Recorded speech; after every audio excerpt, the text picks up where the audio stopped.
Good afternoon, members. The Senate will convene in 30 seconds.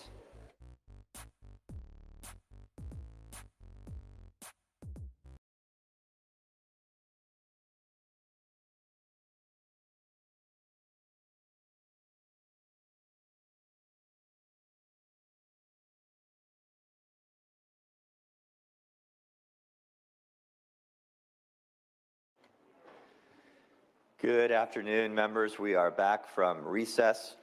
We're going to go back to third reading, give you a heads up to the bills that will be coming to you. We're going to start with file item 71, moving on to 77, and then to 177. That's out of order. File item 177. So with the cooperation of our builders in the vicinity, we're going to begin with Senator Dodds. This is file item 71, SB 1379. Secretary, please read. Senate Bill 1379 by Senator Dodd, an act relating to public retirement and declaring the urgency thereof to take effect immediately. Senator Dodd, the floor is yours. Please give him your attention, members. Thank you, Mr. President, members. Today I'm presenting SB 1379. This is a district bill to temporarily waive the 960-hour limit for retired annuitants working for the Solano County Sheriff to address a critical staffing need in Vallejo. The bill will sunset after 3 years. Can I repeat that?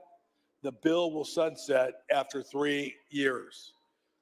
The Vallejo City Council declared a state of emergency last year during a major police officer staffing shortage. Despite being authorized for 132 officers, Vallejo PD currently only has 32 patrol officers and 4 detectives. As a result, the Solano County Sheriff is tasked with responding to emergency calls in Vallejo, and this bill is essential to assist them with responding to these calls. The bill requires the sheriff to try to hire full-time active deputies before using a retired annuitant, and it requires thorough background checks on anyone being hired. There's precedent for waiving the hour limit when needed. Last year, Governor Newsom's executive order in response to winter storms waived this 960-hour limit for retired annuitants working for the state recovery rolls. Given Vallejo's immediate public safety crisis, the city can't afford to wait for more officers to be trained. Without this bill, the Solano County Sheriff will not be able to respond to the needs in Vallejo. The bill has broad local support, no recorded opposition. Respectfully ask for your aye vote. Thank you, Senator Dodd. Any discussion on this measure? Any discussion, members? All right, I'm going to ask the secretary to call the roll, but let me remind members to please, we're going to go through the roll twice. We have a full house. Please don't shout out your name at the completion of the roll. We'll call back through it another time so you can have the opportunity to respond to your name. So with that, the secretary, please call the roll. Allen. Alvarado Gil. Aye. Archuleta. Aye. Ashby. Aye. Atkins. Aye. Becker. Aye. Blakespear. Aye. Bradford. Aye. Caballero. Cortese. Aye. Daly. Dodd. Aye. Terrazzo. Aye. Eggman. Aye. Glazer. Aye. Gonzalez. Aye. Grove. Aye. Hurtado. Aye. Jones. No. Laird. Aye. Limon. Aye. McGuire. Aye. Minjavar. Min. Aye. Newman. Aye. Wynn. Nilo. Aye. Ochoa-Bogue. Padilla. Ochoa-Bogue. Aye. Padilla. Aye. Portantino. Aye. Roth. Aye. Rubio. Aye. Sayarto. Skinner. Aye. Small Cuevas. Stern. Aye. Umberg. Aye. Wahab. Aye. Wiener. Aye. Wilk. Aye. Please call the absent members. Allen. Caballero. Aye. Daly. No. Minjavar. Aye. Wynn. No. Sayarto. No. Small Cuevas.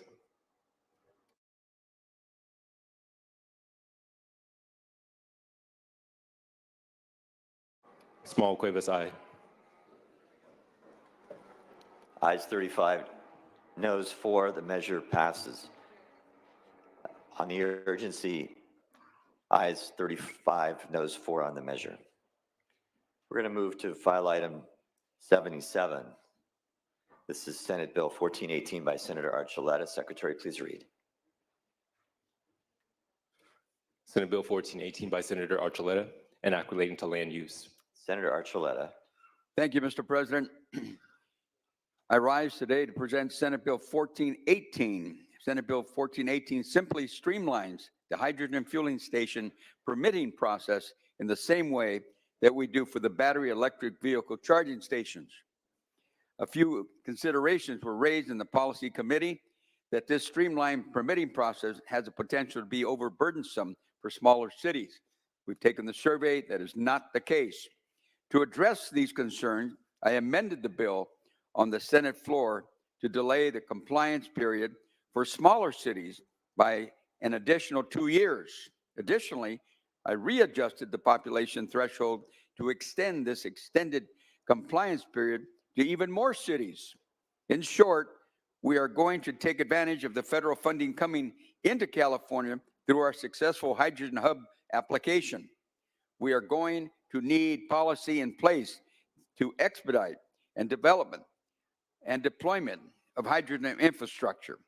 SB 1418 is one such policy and will help California transition to a cleaner, more sustainable transportation future. For these reasons, I respectfully ask for an aye vote. Thank you, Senator Archuleta. Any discussion on this measure? Senator Stern. Thank you, Mr. President. Appreciate the senator's efforts. My concern today about the measure is the inclusion of storage facilities which can have safety implications.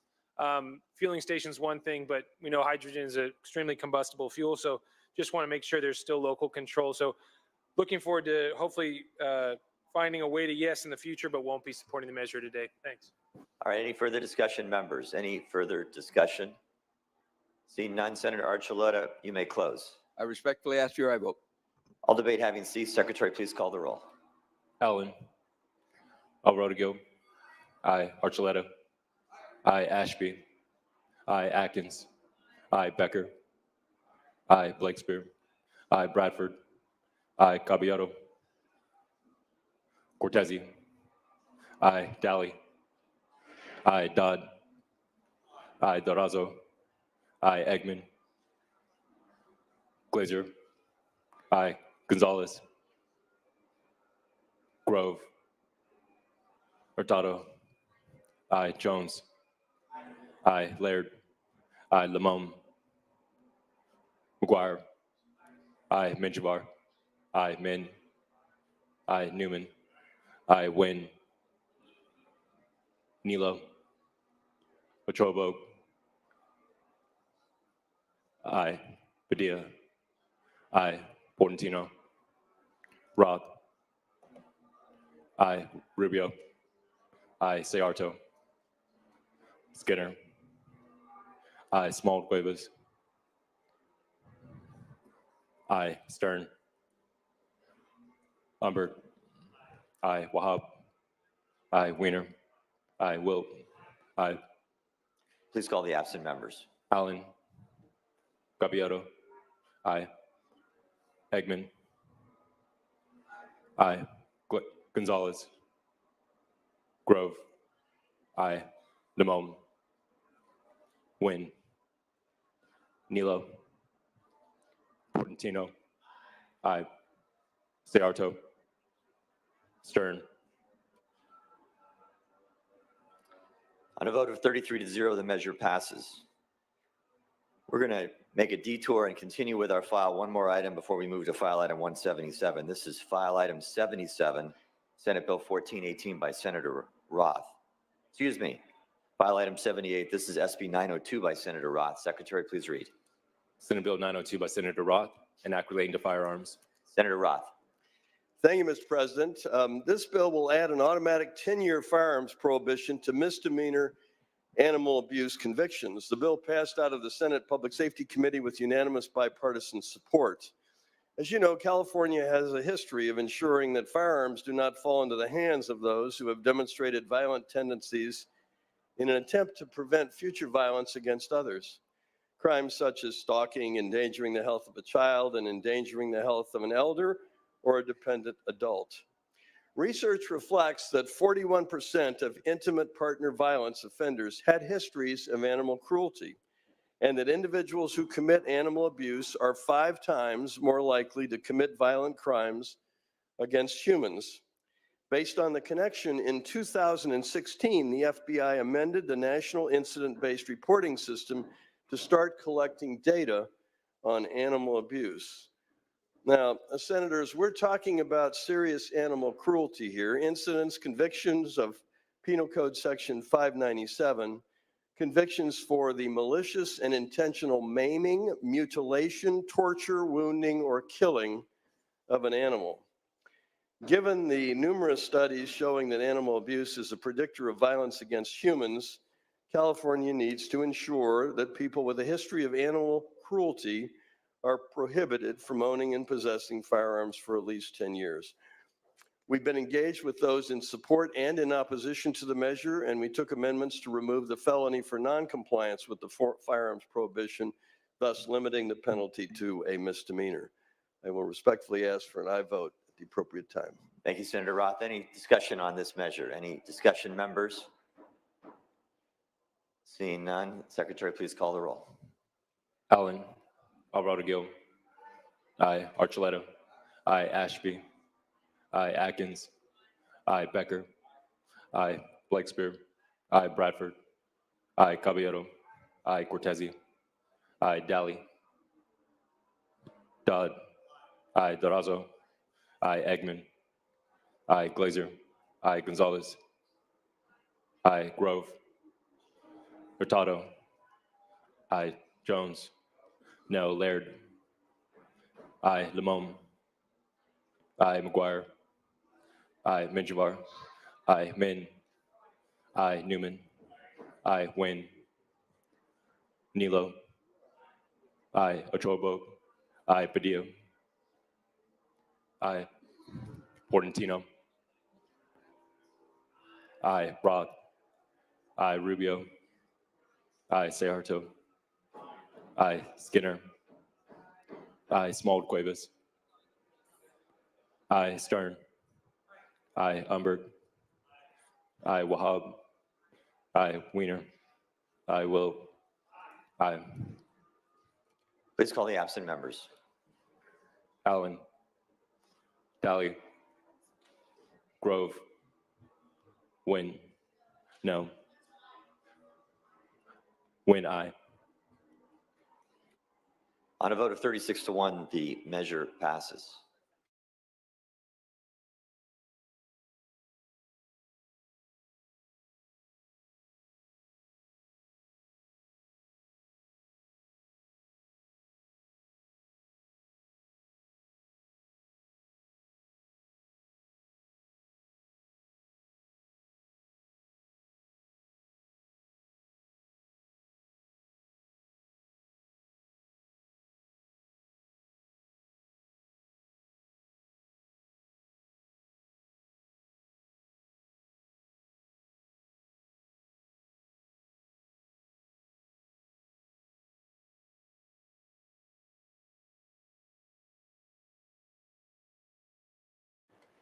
All right, members, we're going to make sure you're paying attention. We're going to move next to file item 126, of course. This is Senate Bill 915 by Senator Cortese. Secretary, please read. Senate Bill 915 by Senator Cortese, an act relating to autonomous vehicles. Senator Cortese, the floor is yours. Well, thank you, Mr. President. Colleagues, SB 915 allows cities with a population greater than 250,000 to pass ordinances regulating autonomous vehicle services, or AVs. This is commercial service. Any smaller bordering cities may pass a similar ordinance. These provisions promote a balance between the local control and regional consistency. Currently, the DMV and PUC authorize AV services. They hold proceedings to gather public input, but there's no guarantee the state will consider local concerns or has the capacity to do so. Governance of local streets and roads, of course, has long fallen under the shared jurisdiction of local government and state government. The operations of these vehicles should be no different than any other motor vehicles. Ordinances cannot be used to ban the operation of these services per very express language in the bill. There's literally a no ban clause in the bill. The bill also ensures equitable access for people with disabilities and requires all of these vehicles to have an override system for first responders to address recent issues that have occurred. Thank you, and I respectfully ask for your aye vote. Thank you, Senator Cortese. Any discussion or debate on this measure, members? Any discussion or debate? Senator Becker. Thank you. I just wanted to say that I know there's been a bunch of concern from the technology industry, some of the companies affected about some of the provisions. I know there were a number of amendments that were just taken by the author, and I appreciate that, to try to kind of clarify. I think there's a concern about kind of creating any kind of patchwork system that would just be really unworkable. But I appreciate the author. I know he's been working diligently to kind of avoid that scenario. And, we've just discussed some ideas to continue looking at that going forward. So, with that, I'll be supporting the bill and look forward to working with them going forward. Thank you, Senator Becker. Any further discussion or debate, members? Any further discussion or debate? Seeing none, Senator Cortese, you may close. Respectfully ask for your aye vote. Thank you, sir. The Secretary, please call the roll. Allen. Alvarado-Gil. Aye. Archuleta. Aye. Ashby. Aye. Atkins. Aye. Becker. Aye. Blakespear. Bradford. Aye. Caballero. Cortese. Aye. Daly. No. Dodd. Durazo. Aye. Eggman.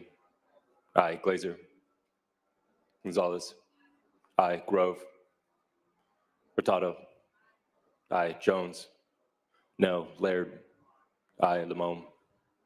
Aye. McGuire. Aye. Minjavar. Aye. Min. Aye. Newman. Aye. Wynn. No. Nilo. No. Otobo. No. Padilla. Aye. Portantino. Aye. Roth. Aye. Rubio. Ciarto. No. Skinner.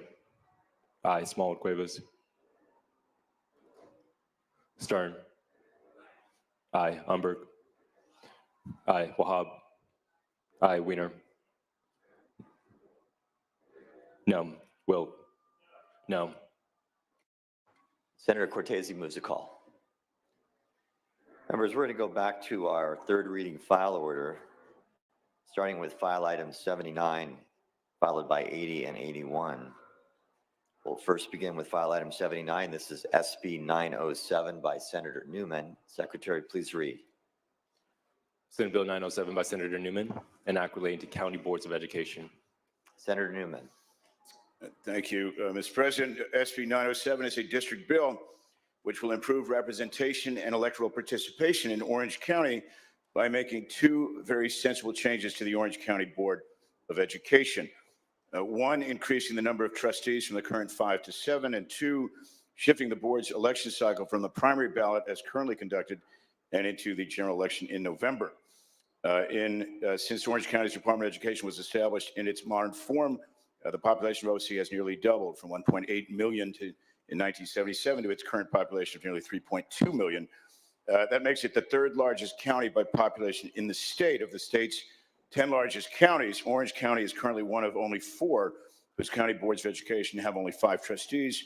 Of the counties which still have 5 trustees, the only one comparable in size to Orange County is the county of San Diego. In the nearly 5 decades since the constitution of the Orange County Board of Education, Orange County's population has also become infinitely more diverse. According to the 2000 census, more than 50% of OC's population at that time was white. By the time of the most recent census, that share had dropped to less than 37%, with OC now having become a resoundingly majority minority county. Expanding the board from its current 5 trustees to 7 will ensure that this board more fully reflects that diversity within its elected membership. Moving the election of the OCBOE trustees into the November general will ensure higher participation by that more diverse electorate. That would be a positive development in not one, but two directions. First, as mentioned, it will result over time in a board that more closely reflects OC's changing population. Secondly, and just as importantly, including the vote for county board of trustees on the November ballot will give voters a better opportunity to engage and connect with candidates. And the eventual elected board members as part of that critical task of connecting residents to civic institutions about which they are increasingly uninformed and from which they are increasingly disconnected. As I've emphasized in my conversations with the opposition and with others, the impetus for this bill does not arise out of politics. Enhancing the responsiveness of the governing body and improving participation in the election of that body are objectively good goals, and that's what the provisions of this bill seek to do. I respectfully ask for your aye vote today. Thank you, Senator Newman. Discussion and debate. I see microphones up from Senator Min and Senator Nguyen. Start with Senator Min. Thank you, Mr. President. I rise as a proud co-author of this bill. As many of you know, I authored legislation last year, which unfortunately did not make it across the finish line, that would have done substantially much of this. And the problem in Orange County is that this is the only elected body in the county that is decided on a one and done in the primary election. No other election in Orange County is like this. And so voters are genuinely confused when I talk to them about, most of them don't understand that the vote that they cast or choose not to cast in the primary is the only vote they'll have for the Orange County Board of Education. There is no runoff. There is no general election. There is no top two as with other elections.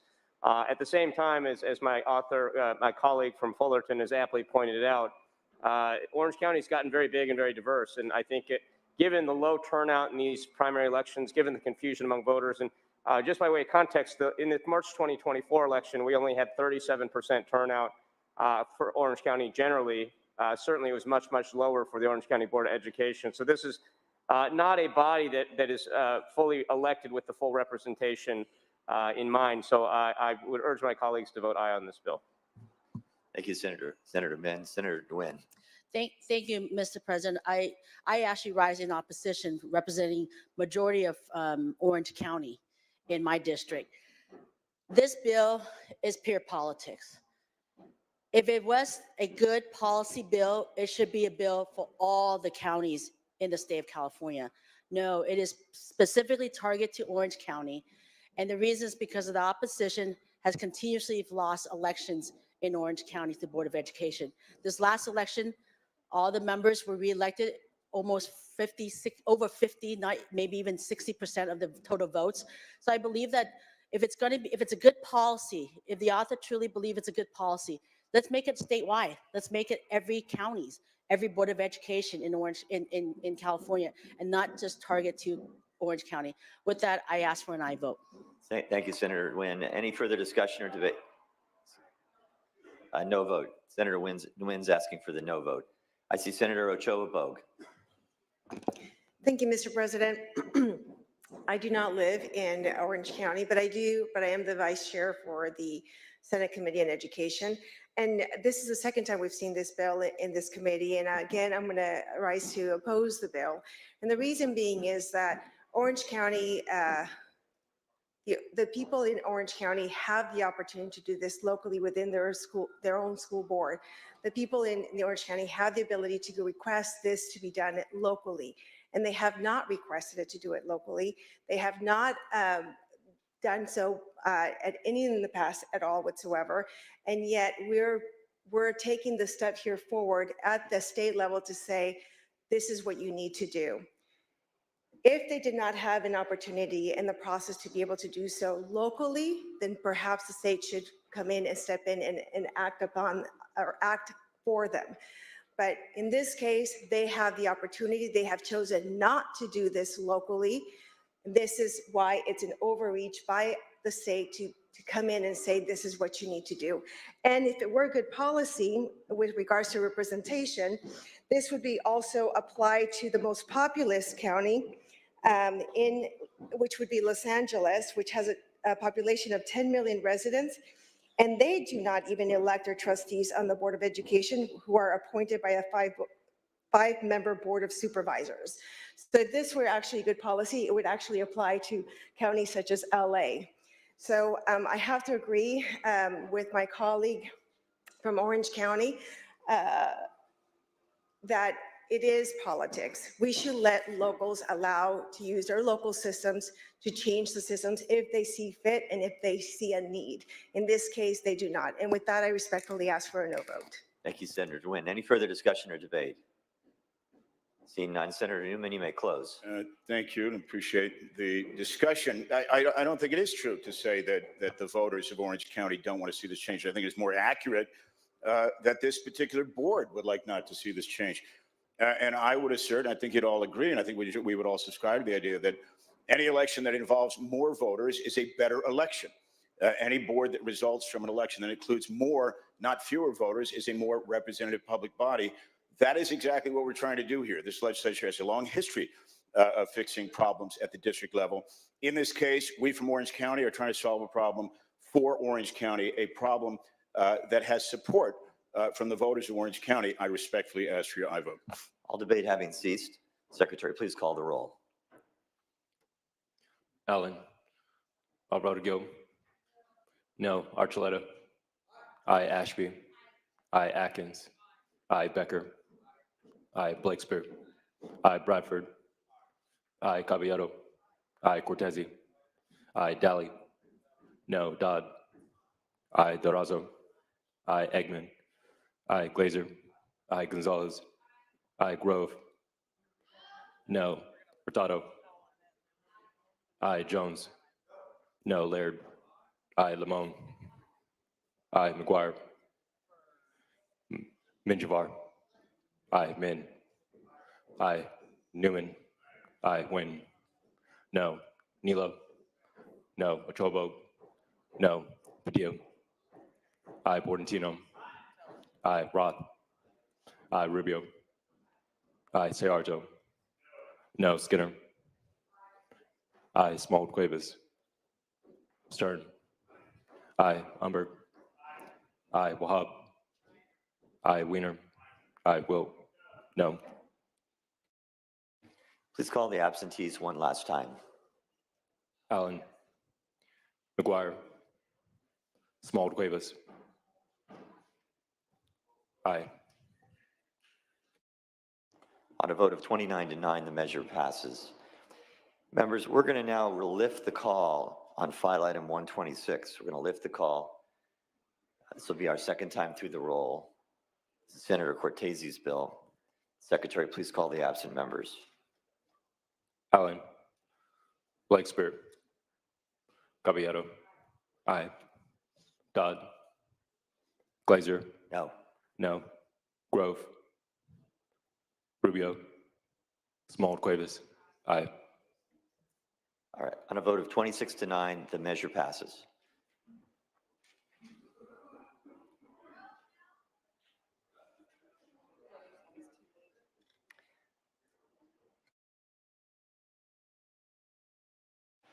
Okay, we're going to move next to file item 80, followed by 81 and 82, I think.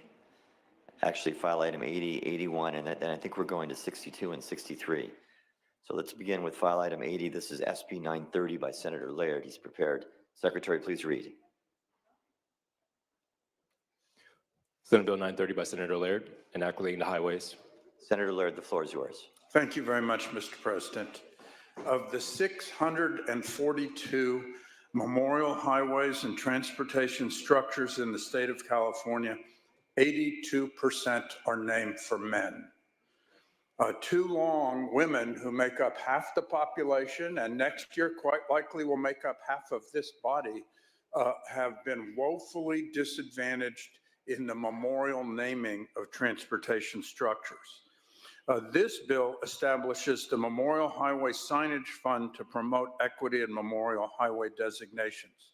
It does not mean we will not continue to name memorial highways for fallen officers, public officials, or others who are men, but this bill just creates a process for equity to make sure that over time we catch up.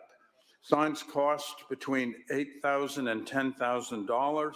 Sometimes that very cost turns away people from being able to designate it or being part of that equity. For this reason, This bill builds on continued work and sets up a process where over time we can catch up. There's no registered opposition. I respectfully ask for an aye vote.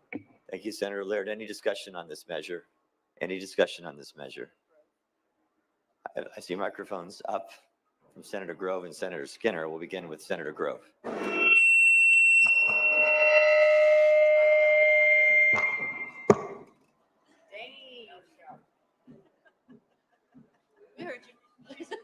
Just want to make sure people were paying attention. Senator Grove, let's try that again.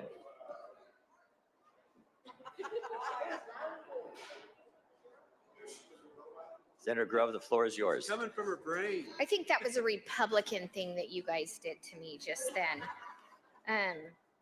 Respectfully, in opposition to this bill, you know, we designate highway signs and highway memorials. I recently did one for Officer Philip Campus, a SWAT team member who put his life on the line and lost his life, left his wife and 3 kids, young kids, because he was saving a young girl from her estranged father who had already killed another member of their family. That's a hero. Philip Campus is a hero, United States Marine Corps veteran, came back, joined the sheriff's office, became an elite SWAT team member, a very young age, taken from us. And so I think that the policy that we have now is that resources have to be raised. Like, we have to continue to raise money for that sign to be replaced by Caltrans every, I think, 8 years, so that the sign remains in good condition. And I am unaware, I guess, question of the author, through the chair, question of the author? Will the author take a question? I'll take that as a yes. Senator Grove. No, I what's your said question? yes. Sorry, I said yes. Okay, terrific. So just curious, where are the resources coming from that are going to go in this special fund that Caltrans will administer? Where do those resources come from? All right. I'm sorry, Mr. President, I can't hear. There's a little drilling in the background, which. Are you doing that on purpose? Where do the resources come from that go into the Caltrans fund to distribute? Under this bill, it sets up a fund that would accept donations from interested parties to be able to do that.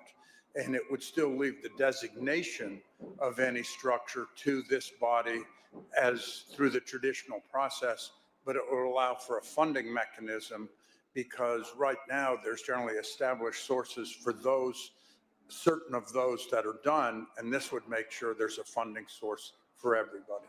Right. Senator Grove, on your time, go ahead. Thank you. So I guess my understanding is that the funding mechanism now is for individuals to donate to support these projects that they would like to have honored. If there's already a way to make sure that individuals have the opportunity to donate to these projects, I don't see how the bill is necessary so that it could actually set up a fund so people could donate to these projects. These projects are put on all over the state. I just shared one that we did last year for Senate, or 2 years ago for Senate, a SWAT team member campus. And so just respectfully ask for a no vote. Thank you, Senator Grove. Senator Skinner. Thank you, Mr. President, members. I rise in support of the bill. I hope that the result of it is that some more things get named after women. I happen to have asked our transportation committee to do a little number crunching for me. And in the past, is it 10 years? And I'm sure if we did it over a 20-year period, this percent would be even lower. In the past 10 years, the percent of things, roads or highways, that the legislature has named after a woman is less than 7%. If we were to add up and do number crunching on anything that we named, it would even be lower. And I basically, with no disrespect to the men that we may have named something after, I stopped voting on all of the bills that named something after a man, because I felt that before I die, there would be no public space left to name anything after a woman.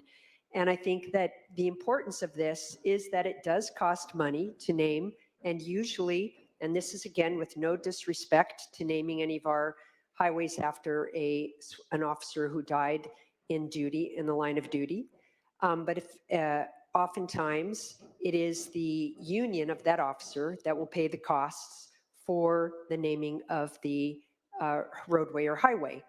And that as there are less women in sworn officers, and clearly we should not only be naming things after people that die in the line of duty, since we don't even want anyone to be dying in the line of duty, but rather if we are naming roadways or highways after folks, it is less likely that a woman that we might suggest would have an entity like a labor union or others that is going to cover the costs, which is why such a fund would be helpful. But I think the key point is that we should be aware of the dearth of our naming public spaces after women, and we should do better. And with that, I ask for your aye vote. Thank you, Senator Skinner. Senator Dolly. Thank you. Question to the author, if I may. Will the author take a question? Yes. Yes. I would like to get some clarification on I saw this in transportation. I was under the assumption that it was going to be taxpayer funded, but what I'm hearing you say, and I just want for the record to be clear, that this is people donating into the fund, and that fund would be used then for the people that don't have resources such as law enforcement and the likes. That is correct. I will be supporting your bill. Thank you. Thank you, Senator Dolly. Any further discussion or debate, members? Seeing none, all debate having ceased, Senator Laird, you may close. Thank you. I really appreciate the debate, and the senator from Berkeley, I think, did a lot of what I would have done in a close. Let me just make one comment, which is I think there was some confusion in the committee over the fact that there are many, many highways and transportation structures named after people that are not fallen officers. And if you look, there are a number, and I just, sitting here at my desk, pulled out the names of the following legislators: Achajian, Mello, Johnson, Bellotti, Boatwright, Sturgeon, Ferran, Brown, Gibson, Miller, Nedgley, that were all members, many of them members of this body or members of the legislature that were named. And I remind everyone, there was not a woman elected to this body until 1976. So if we were naming roads after senators, we were not disproportionately, we were totally naming them after men. And so this is much broader than fallen officers, which, as I said in my opening statement, will still happen and will still happen as appropriate with the exact deference that is deserved in the statement of the senator from Bakersfield. This just makes sure there's equity across the board over time in what we do with our designations that reflects the population of the people of California. I respectfully ask for an aye vote. Thank you, Senator Laird. The debate has closed. Secretary, please call the roll. Allen. Alvarado Gil. Aye. Archuleta. Aye. Ashby. Aye. Atkins. Aye. Becker. Aye. Blakespear. Aye. Bradford. Aye. Caballero. Aye. Cortese. Aye. Daly. Aye. Dodd. Aye. Durazo. Aye. Eggman. Aye. Glazer. Aye. Gonzalez. Aye. Grove. No. Hurtado. Aye. Jones. No. Laird. Aye. Limon. Aye. McGuire. Minjavar. Aye. Min. Aye. Newman. Aye. Wynn. No. Nilo. No. Ochoa Bogue. No. Padilla. Aye. Portantino. Aye. Roth. Aye. Rubio. Aye. Sayarto. No. Skinner. Aye. Small Cuevas. Aye. Stern. Aye. Umberg. Aye. Wahab. Aye. Wiener. Aye. Wilt. Aye. Please call the absent members. Allen. McGuire. On a vote of 32-6, the measure carries. The measure passes. All right, members, we were going to begin next with file item 81. We do not have a floor analysis out on that, so we're going to defer that for the moment and instead move to two other bills by Senator Wiener. First, file item 62, followed by file item 63. File item 62 is Senate Bill 961. Senator Wiener is prepared. Secretary, please read. Senate Bill 961 by Senator Wiener, enact relating to vehicles. Senator Weiner.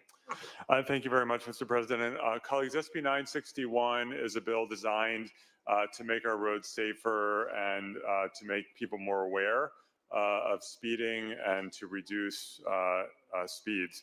Specifically, SB 961 will require new cars manufactured or sold in California to employ an existing technology, it already exists, to notify drivers if they go more than 10 miles an hour over the speed limit. Just to be clear, the original version of this bill would have physically prevented people from driving more than 10 miles an hour over the speed limit. The version before you notifies people. Research has shown that this does have an impact in getting people to slow down, particularly since some people drive over the don't even realize how fast their car is going. Colleagues, we know that 4,000 people a year die on California roads. Speed is a significant contributing factor, and we have technology that will help get people to slow down. It will save lives, and I respectfully ask for an aye vote. Thank you, Senator Weiner. Any discussion or debate? Members, any discussion or debate on this bill? Seeing none, Secretary, please call the roll. Allen. Alvarado-Gil. No. Archuleta. Ashby. Aye. Atkins.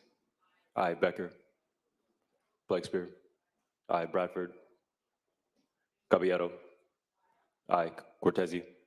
Aye. Daly. No. Dodd. Durazo. Eggman. Glazer. Aye. Gonzalez. Aye. Grove. No. Hurtado. Aye. Jones. No. Laird. Aye. Limon. Aye. McGuire. Menjivar. Aye. Min. Newman. Aye. Wynn. No. Nilo. No. Chobo. No. Padilla. Aye. Portantino. Aye. Roth. Rubio. Sayarto. No. Skinner. Aye. Small Cuevas. Aye. Stern. Aye. Umberg. Aye. Wahab. Weiner. Aye. Wilk. No. Please call the absent members. Allen. Archuleta. Becker. No. Bradford. Dodd. Durazo.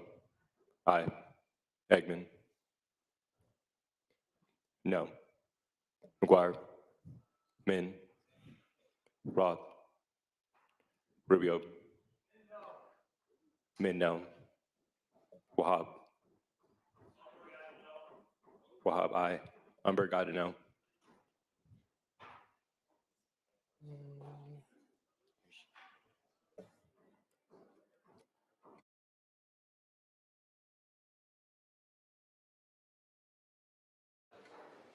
We're going to go through the roll one more time. Secretary, please call the absent members. Allen. Archuleta. Bradford. Dodd. McGuire. Roth. Rubio. Senator Weiner moves a call. We're going to move next to file item 63. This is Senate Bill 1037, also by Senator Weiner. Secretary, please read. Senate Bill 1037 by Senator Weiner, and Act relating to housing. Senator Weiner. Thank you very much, Mr. President. Colleagues, SB 1037 is a measure that is sponsored by our Attorney General. As you know, we have worked very hard in recent years to enable the construction of the many, many new homes that California needs. We need to make sure that the laws that we pass as a legislature are actually being followed and enforced. There is a loophole in the law right now where cities can flagrantly violate state housing laws, simply blow them off and refuse to follow them. And if the Attorney General files a lawsuit against those cities, takes it all the way through litigation and prevails and wins a court judgment, there is no penalty against that city unless they wait many more months before coming into compliance. So a city has very little incentive other than paying attorney's fees to actually follow the law. SB 1037 will provide that if a city, if the Attorney General sues a city, goes all the way through litigation and wins, then the court can impose penalties on the city. Those fines, those penalties will be held in escrow for that city for affordable housing in that city. So they're not taken into the general fund or anything like that. This is a good government measure, and I respectfully ask for an aye vote. Thank you, Senator Weiner. Senator Dolly. Thank you, Mr. President. Members, I respectfully rise in opposition. And this is, I think, one of the fundamental problems with California and the legislature is thinking that if you sue some city, they're going to be able to do the right thing. Well, first off, developers build houses, not cities or counties. And the reason developers don't build houses is because we have a process in California that is so cumbersome and so expensive and so risky. We have CEQA, we have all these design build, we have labor agreements, you name it, to build a home, even if it's low income. And so now the Attorney General is going to go and sue these cities. Again, cities don't build houses, developers do. If we would reduce some of the burdens in California, we could build houses in California, but we continue to increase the cost of housing in California. And quite simply, cities and counties don't build houses. Why are you suing them? Because they can't meet their element. They do a general plan. They say, here's where we're going to build the houses. And if somebody doesn't come and invest and build the houses, we're going to sue them. What's that going to do? It's going to do nothing but just cause litigation. At the end of the day, we need to drive down the cost of housing by reducing the environmental impacts, the cost of building houses, and allow developers to build houses in California. For those reasons, I oppose SB 1037. Further discussion or debate? Seeing none, Senator Weiner, you may close. Yeah, I just, I thank my colleague across the aisle for those comments, and I agree. The cities are not the ones, sometimes they do, but typically are not the ones building housing. But what this bill is about is when cities refuse to grant permits to developers who are ready to build housing and are entitled to those permits under state law, and the city says, we're not going to give you the permit to do it. So yes, city's not the one building the housing, but the city has the power to obstruct developers from building those homes. And that's what this bill is about, when cities are actually obstructing the ability of people to build new homes. And I want to also stress that this only applies when the Attorney General has taken the extraordinary step of suing a city and when the city has acted arbitrarily or capriciously. This is not about honest mistakes or someone messes up the paperwork. This is when a city has arbitrarily and capriciously refused to do something that they're required to do under state law after no doubt being told many times, this is what you have to do. They're sued, it goes all the way through the litigation, judgment is entered, there should be a consequence. And the consequence is that you pay a fine that then gets held in escrow for you as a city to be able to build affordable housing. This is a good bill, and I respectfully ask for an aye vote. All debate having ceased, Secretary, please call the roll. Allen, Alvarado Gil, Archuleta, Ashby, aye. Atkins, aye. Becker, Blakesberg, aye. Bradford, aye. Caballero, aye. Cortese, aye. Daly, no. Dodd, aye. Durazo, aye. Eggman, aye. Glazer, Gonzalez, aye. Grove, no. Hurtado, aye. Jones, no. Laird, aye. Limon, McGuire, Menjivar, aye. Min, aye. Newman, Nguyen, no. Nilo, no. Chobo, no. Padilla, aye. Portantino, Roth, aye. Rubio, Ciarto, no. Skinner, aye. Small Cuevas, aye. Stern, aye. Umberg, Wahab. Aye. Weiner. Aye. Wilk. No. Please call the absent members. Allen. Alvarado Gil. Archuleta. Becker. Glazer. Limon. McGuire. Newman. Portantino. Rubio. Humbert. Aye.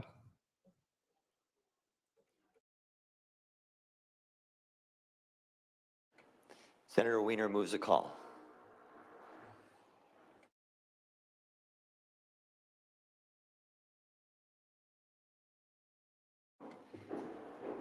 Members, we're going to now move to file item 81, also by Senator Weiner. This is SB 957.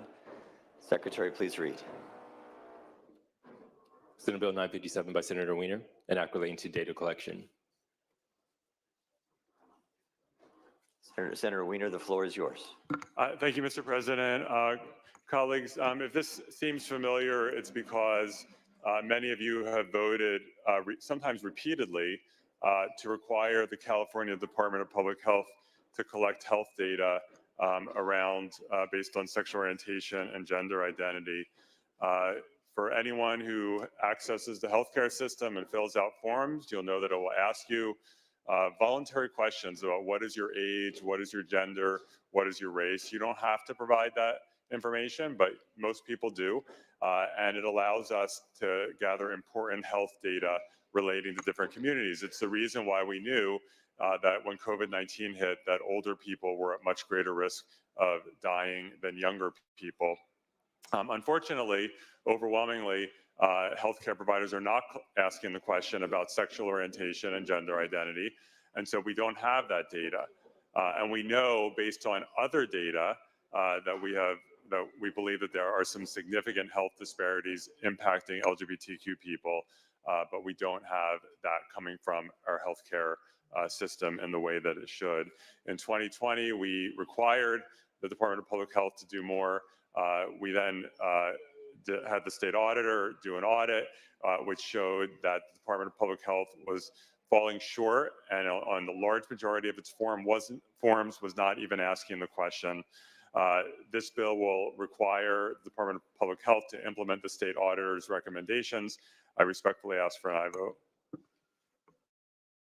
Thank you, Senator Weiner. Any discussion or debate on this issue? Any discussion or debate? Seeing none, Secretary, please call the roll. Allen. Alvarado Gil. Aye. Archuleta. Aye. Ashby. Aye. Atkins. Aye. Becker. Aye. Blakespear. Aye. Bradford. Aye. Caballero. Aye. Cortese. Aye. Daly. No. Dodd. Aye. Dorazo. Aye. Eggman. Glazer. Aye. Gonzalez. Aye. Grove. No. Hurtado. Aye. Jones. No. Laird. Aye. Limon. Aye. McGuire. Menjivar. Aye. Min. Aye. Newman. Aye. Wynn. No. Nilo. No. Chobo. No. Padilla. Aye. Portantino. Aye. Roth. Aye. Rubio. Ciarto.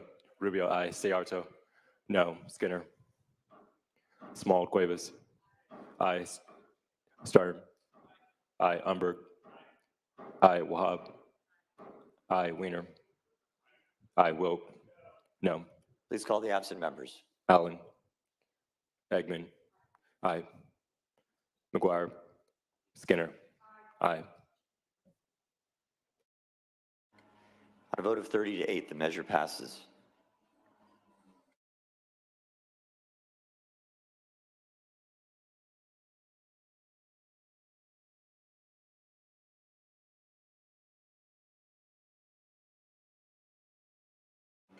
Members, we're going to lift the call on file item 62. I'm going to lift the call on file item 62.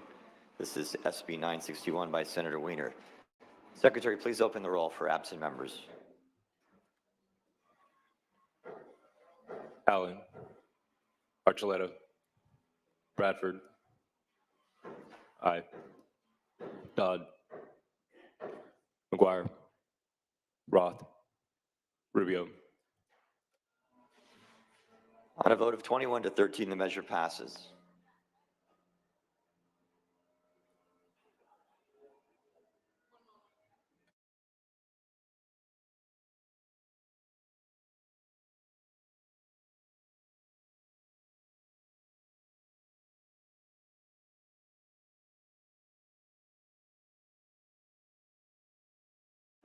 Can we get a clarification on the last measure? Senator Rubio, did you vote on that last measure? What was your vote? Aye, okay, but properly recorded. Thank you. So that would be a vote of, I didn't close. Rubio, aye. that would be a vote of 22 to 13, the measure passes. Thank you.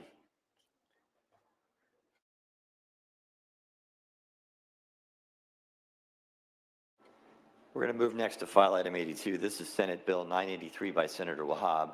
Secretary, please read. Senate Bill 983 by Senator Wahab, an act relating to energy. Senator Wahab, the floor is yours. Thank you. I rise to present SB 983, the Alternative Fuels Infrastructure Task Force. My ultimate vision is to put alternative fuel options in gas stations to allow for all Californians to be able to use a clean vehicle, even those that don't have access to charging stations. This task force will determine the fastest and most cost-effective path forward for zero-emission fuel alternatives while using our existing gasoline infrastructure without putting the finger on the scales or being short-sighted regarding technologies of the future. Current investments into alternative fueling infrastructures are only half of what is needed to transition by 2050 or earlier. SB 983 is a crucial step to meet Governor Newsom's mandate to transition vehicles to zero-emission sources by 2035. I respectfully ask for an aye vote. Any discussion or debate on this measure? Any discussion or debate? Seeing none, Secretary, please call the roll. Allen. Alvarado Gil. Aye. Archuleta. Aye. Ashby. Aye. Atkins. Aye. Becker. Blakespear. Bradford. Aye. Caballero. Aye. Cortese. Aye. Daly. Dodd. Aye. Durazo. Aye. Eggman. Aye. Glazer. Aye. Gonzalez. Grove.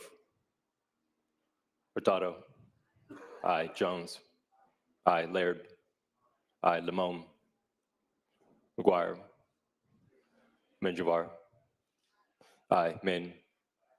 Aye. Newman. Aye. Nguyen. Nilo. Ochobo. Padilla. Aye. Portantino.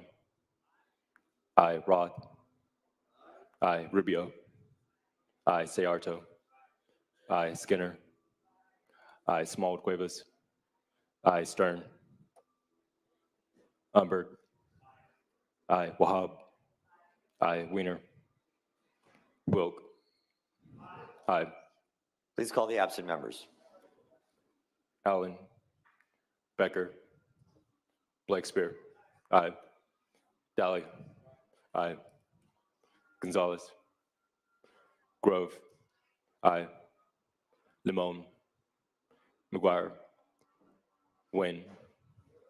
Nilo. Ochobo. Aye. Stern. Wiener.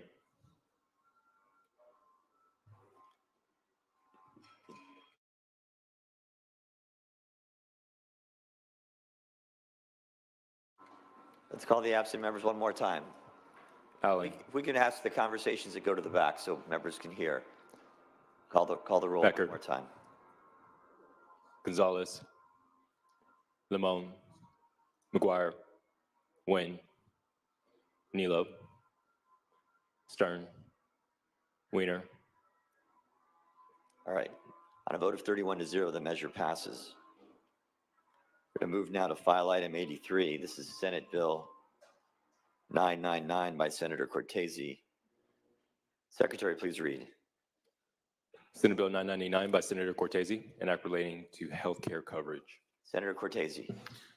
Thank you, Mr. President. Colleagues, I'm pleased to present SB 999.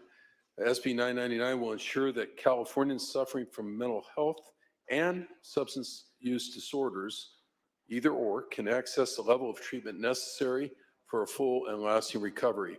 This bill requires that utilization review determinations for mental health and substance abuse disorders are performed by a reviewer with appropriate training and relevant experience in the clinical specialty.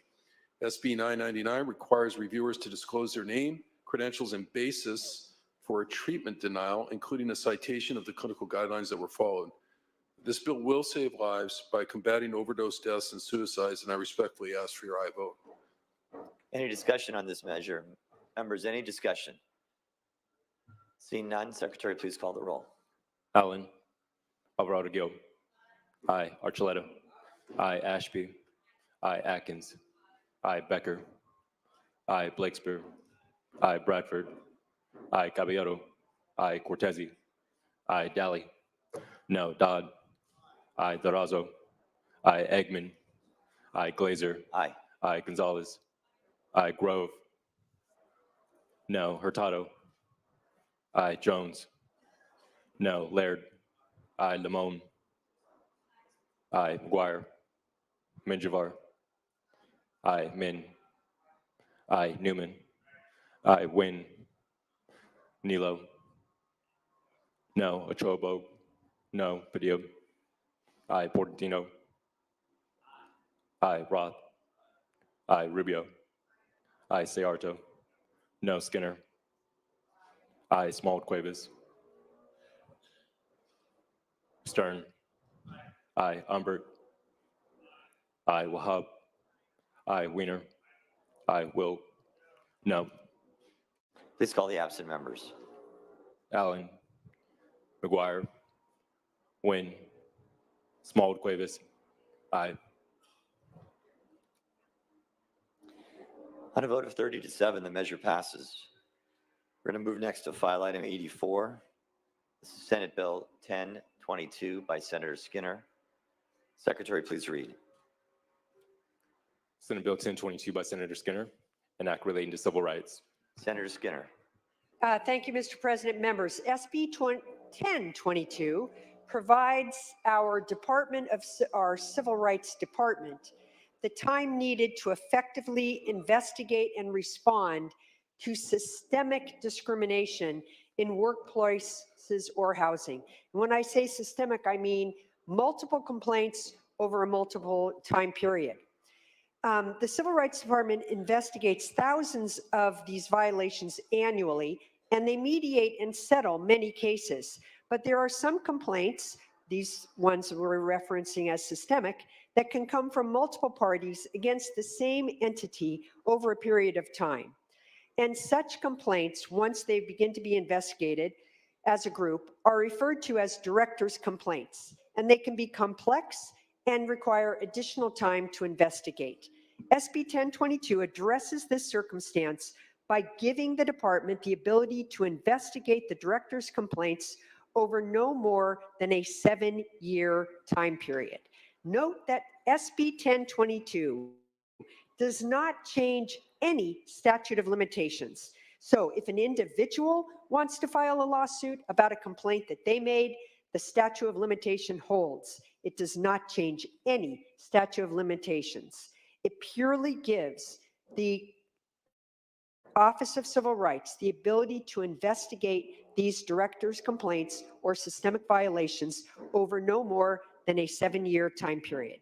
It additionally gives the department time to negotiate and reach settlements rather than only pursuing lawsuits, because under current law, they would have to initiate a lawsuit in just 1 year.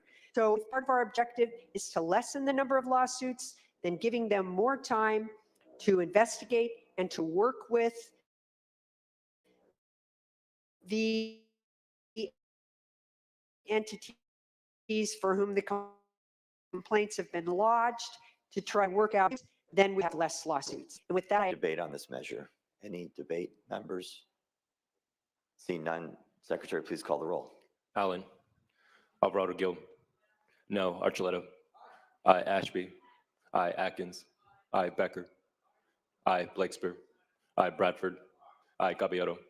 Aye. Cortese. Aye. Daly. Dodd. Aye. Durazo. Aye. Eggman. Aye. Glazer. Aye. Aye. Gonzalez. Aye. Grove. No. Hurtado. Jones. No. Laird. Aye. Lamone. Aye. McGuire. Minjavar. Aye. Min. Aye. Newman. Aye. Wynn. No. Nilo. No. Chobog. No. Padilla. Aye. Portantino. Aye. Roth. Aye. Rubio. Aye. Sayarto. No. Skinner. Aye. Smallwood Cuevas. Aye. Stern. Aye. Umberg. Aye. Wahab. Aye. Weiner. Aye. Wilk. No. Please call the absent members. Allen. Dally. No. Hurtado. Aye. McGuire. On a vote of 29-9, the measure passes.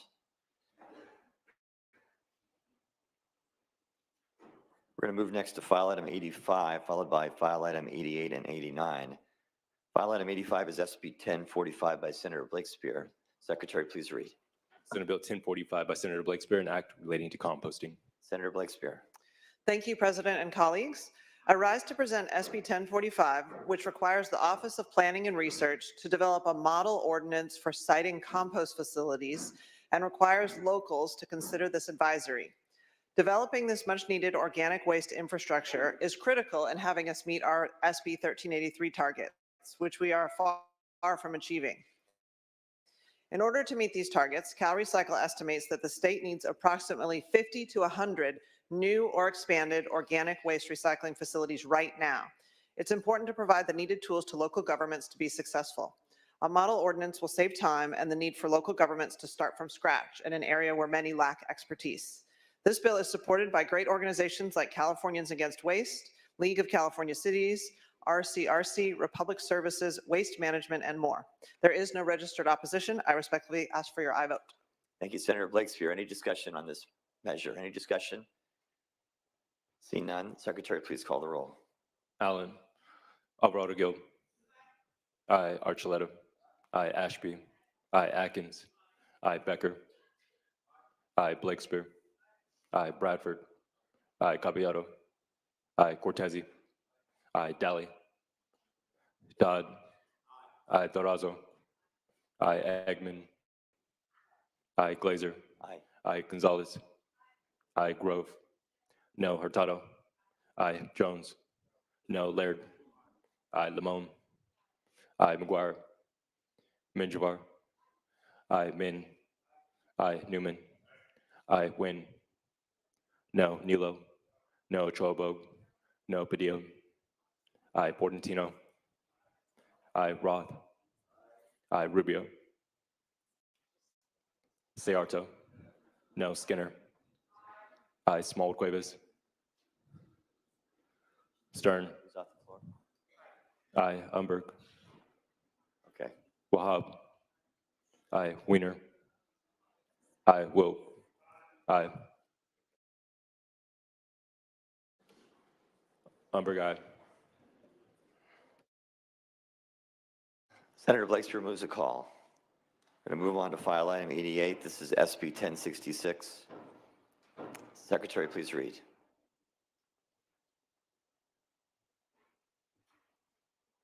Senate Bill 1066 by Senator Blakespear, an act relating to hazardous waste.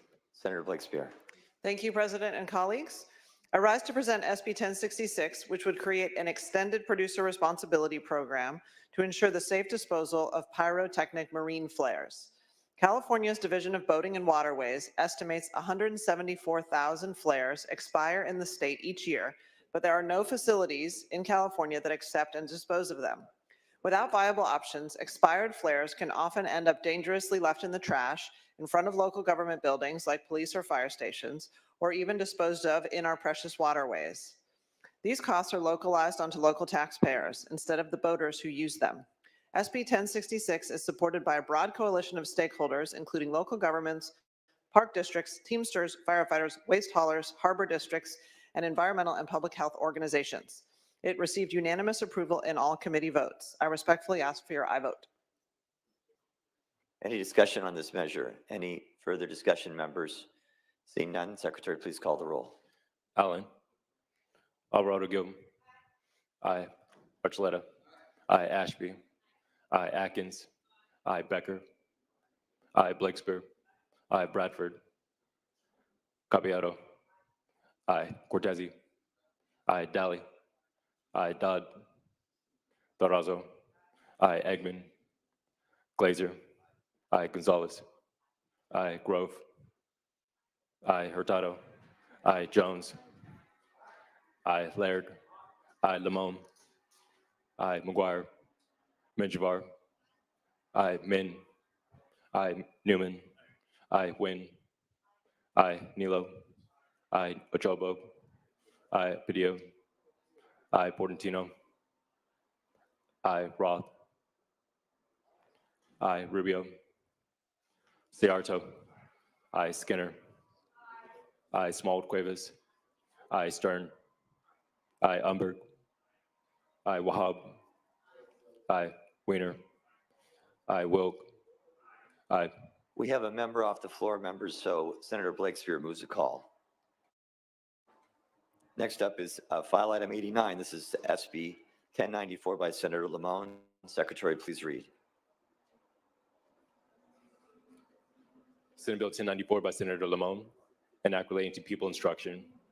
Senator Limon, the floor is yours. Thank you, colleagues. SB 1094 promotes civic learning in grades 1 through 8 by requiring instruction in civic engagement or experience with a governmental institution at the local, state, or national level at least once between grades 1 through 6 and once between grades 7 through 8. We respectfully ask for an aye vote. Any discussion on this measure? Members, any discussion? Seeing none, Secretary, please call the roll. Allen. Alvarado Gil. Aye. Archuleta. Aye. Ashby. Aye. Atkins.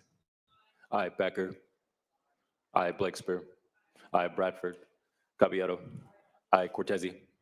Aye. Daly. Dodd. Aye. Durazo. Aye. Eggman. Glazer. Aye. Gonzalez. Aye. Grove.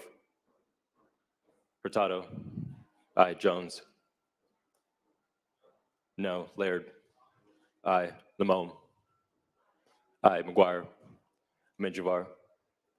Aye. Min. Aye. Newman. Aye. Wynn. Nilo. Aye. Ochobo. Aye. Padilla. Aye. Portantino. Aye. Roth. Aye. Rubio. Ciarto. No. Skinner. Aye. Small Cuevas. Aye. Stern. Aye. Umberg. Aye. Wahab. Weiner. Aye. Wilk. Aye. Senator Limon moves the call. We're going to move next to file item 93. This is Senate Bill 1142 by Senator Menjivar. Secretary, please read. Senate Bill 1142 by Senator Menjivar, an act relating to public utilities. Senator Menjivar. Thank you, Mr. President. SB 1142 is seeking to protect California's ratepayers who are behind on their electricity bills and in jeopardy of a shutoff by directing the CPUC to review statute and consider limiting the amount a utility can request from a customer to avoid a shutoff. Specifically, we're looking to require an electrical or gas corporation to restore service to a residential customer upon the customer paying the agreed upon amount decided in the amortization agreement not to exceed 24 hours. We're looking to require the CPUC on or before July 1st, 2025 to determine whether to direct electrical and gas corporations to take into account a customer's ability to pay before terminating or reconnecting services. We're also asking the CPUC to determine whether to limit the amount an electrical corporation can collect up to 20% of the customer's outstanding balance. Currently, the utilities have no guidance on how much they can and should request from a customer to avoid a shutoff or get reconnected after a shutoff. When customers are not provided with reasonable payment options to keep or restore service, we are putting communities in a compromising situation. The likelihood of families living without energy increases the likelihood of these families will fall into further bad situations. With that, respectfully asking your aye vote. Thank you, Senator Menjivar. Any further conversation, discussion, debate on this measure? Senator Dolly. Just question the author, if I may. Will you take that question, Senator Menjivar? So if they're not able to pay and they turn them back on, then who pays for the gas that was used? Senator Menjivar. Or the electricity, I guess it is. Through the president. So this is asking after the customer reaches out, has a conversation with the utility company, comes to an agreement on what percentage or what amount can be paid. This is only after a certain amount, whatever is agreed upon, is paid for the utility company to be able to restore the services within 24 hours. Not without paying anything. It's only determined after that agreement has been made. Senator Dolly. So maybe just a little more follow-up to get a little more clarification, if I may, through the chair. So they're not getting it shut off. They're getting it turned on after an agreement. But if they aren't able to pay in the future, does that cost get shifted to the other ratepayers? Senator Menjivar. The only thing we're looking to do right now is to ensure that after an agreement is made between the customer and the utility company on a percentage, whether that be 10, 20, 15, whatever they agree upon, that the services get connected. That's the only automatic thing that my bill is looking to do. The other things that I mentioned are for the CPUC to consider adopting the other items that the senator from Bieber has mentioned. No, nothing will change. It's only for them to consider. Additionally, they're also required through the legislation to consider how any future changes would impact customers that are impacted in the issues we're looking to address. So it's only for them to start the conversation on these issues. Nothing would change. It's just I want to make sure that these conversations are happening and they come together with a plan to make some changes to address these issues. Thank you. Senator Dolly. All right. Any further discussion on this measure? Any further debate, members? Seeing none, Senator Menjivar, you may close. Respectfully asking for an aye vote. Secretary, please call the roll. Allen. Rodrigo. No. Archuleta. Aye. Ashby. Aye. Atkins. Aye. Becker. Blakespear. Aye. Bradford. Aye. Caballero. Aye. Cortese. Aye. Daly. Dodd. Aye. Dorazo. Aye. Eggman. Glazer. Aye. Gonzalez. Aye. Grove. Hurtado. Aye. Jones. Laird. Aye. Limon. Aye. McGuire. Menjivar. Aye. Min. Aye. Newman. Aye. Wynn. Nilo. Ochoa-Bogue. Padilla. Aye. Portantino. Aye. Roth. Aye. Rubio. Searto. No. Skinner. Aye. Small Cuevas. Aye. Stern. Aye. Umbert. Aye. Wahab. Aye. Wiener. Aye. Wilk. No.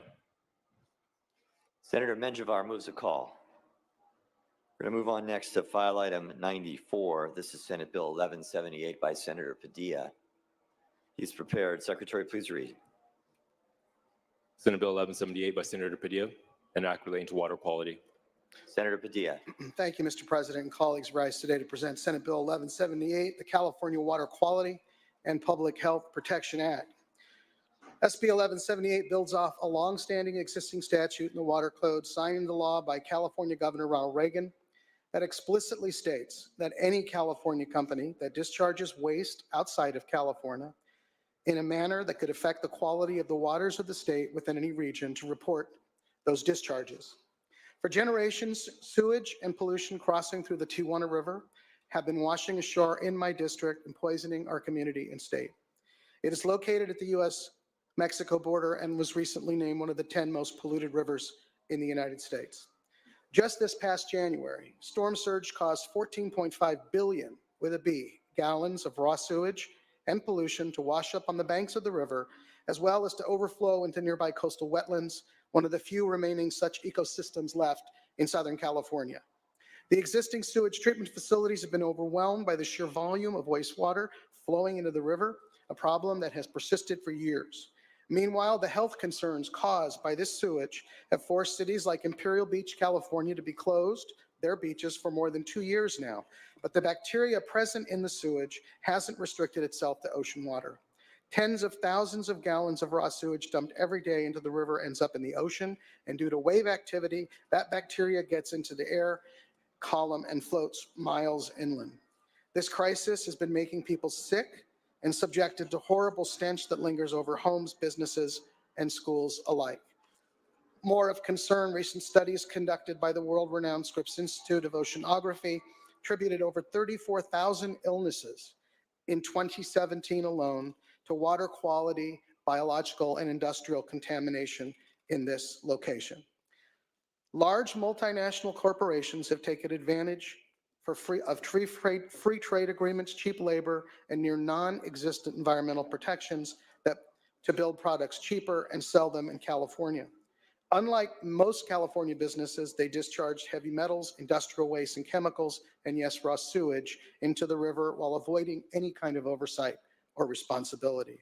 This bill requires large corporations who do not currently have a discharge permit, and I would note that most of our California registered corps are in compliance, but those that are not need to disclose their discharges and would be given the opportunity to basically mitigate, self-mitigate. But this bill would require the board to quantify the costs of mitigation for the state, be able to assess a fee, and utilize those fees to mitigate the impacts to California. The last note I will make is that the corporations that this would apply to who are deliberately engaging in this type of behavior should not have a business advantage over those that are complying with existing statute. With respect to this part of the state in my district, San Diegans are fed up, and business at the border should be, as usual, should be over and done with.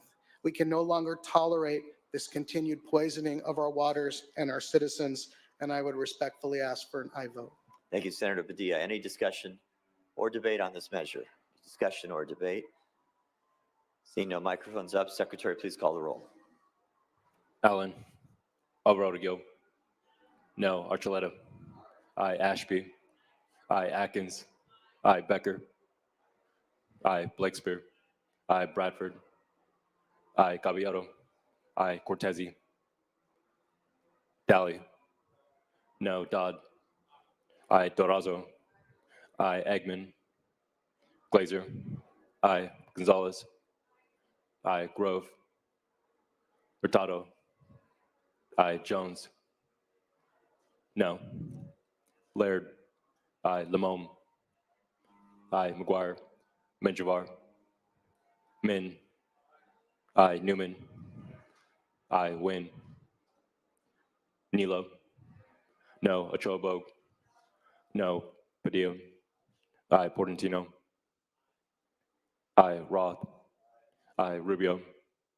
Searto. No. Skinner. Aye. Small Cuevas. Stern. Aye. Umberg. Aye. Wahab. Aye. Wiener. Aye. Wilk. Aye. Senator Padilla moves a call.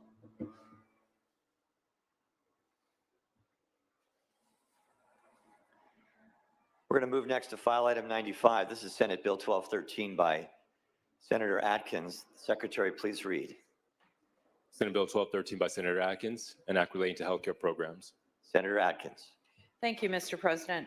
Colleagues, I rise to present SB 1213. This would increase the eligibility threshold for the Every Woman Counts program and the breast and cervical cancer treatment program from 200% of the federal poverty level, which is $30,120 per year for an individual, to 300% of the federal poverty level, which is $45,180 per year. These programs provide free breast and cervical cancer screenings and treatment to eligible Californians, ensuring that women can access the timely, quality care that they need. Currently, many lower-income women with an income above that 200% of the federal poverty level may not be able to afford insurance or the premiums and out-of-pocket expenses that can be over $10,000 per year. They may choose to skip screenings altogether or delay care due to cost. And that, of course, increases the risk of late-stage cancer and cancer death. The bill is a critical part of our efforts to decrease cancer deaths and continue making healthcare more accessible. I ask for your support. Thank you, Senator Atkins. Any discussion on this measure? Any further discussion? Seeing none, Secretary, please call the roll. Allen. Alvarado Gil. Aye. Archuleta. Aye. Ashby. Aye. Atkins. Aye. Becker. Aye. Blakespear. Aye. Bradford. Aye. Capioto. Aye. Cortese. Aye. Daly. Aye. Dodd. Aye. Tharazo. Aye. Eggman. Glazer. Aye. Aye. Gonzalez. Aye. Grove. Aye. Hurtado. Aye. Jones. Aye. Laird. Aye. Lamone. Aye. McGuire. Menjivar. Min. Aye. Newman. Wynn. Aye. Nilo. Aye. Ochobo. Aye. Padilla. Aye. Portantino. Aye. Roth. Aye. Rubio. Ciarto. Aye. Skinner. Aye. Smallwood Cuevas. Stern. Aye. Umbert. Aye. Wahab. Aye. Weiner. Aye. Wilk. Aye. Senator Atkins moves a call.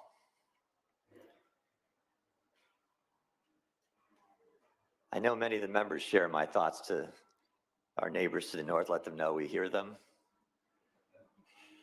And we'll take their concerns into consideration. All right, we're going to move on to file item 96. This is Senate Bill 1221 by Senator Min. Secretary, please read. Senate Bill 1221 by Senator Min, an act relating to gas corporations. Senator Min, the floor is yours. Thank you, Mr. President. SB 1221 would require the CPUC to evaluate zero-emission alternatives to gas pipeline replacement projects, thereby encouraging utilities to pilot cost-effective zero-emission alternative projects. Currently, there's no process in place for the CPUC to consider zero-emission alternatives to long-term investments in the natural gas system. Instead, dollar amounts are approved for spending categories such as pipeline replacements that can cost ratepayers over $3 million per mile. That results in California ratepayers committing decades of payments into an energy system that our own mandates and requirements dictate must be obsolete before those expenses are paid off. We need a pathway to decarbonizing our grid, and this bill would start to open the doors to that by piloting cost-effective zero-emission alternative projects, thereby saving ratepayers money, potentially reducing emissions, and better informing the CPU's long-term gas planning rulemaking. I respectfully ask for your aye vote. Thank you, Senator Min. Discussion or debate? Senator Dolly. Thank you, Mr. President. Members, I rise in opposition. Look, at the end of the day, yes, we have stated goals that we're going to decarbonize California and we're going to supposedly move away from gas. But at the end of the day, this is about safety. If you don't maintain and take care of those pipelines, we saw San Bruno where we had explosions of pipelines, people died.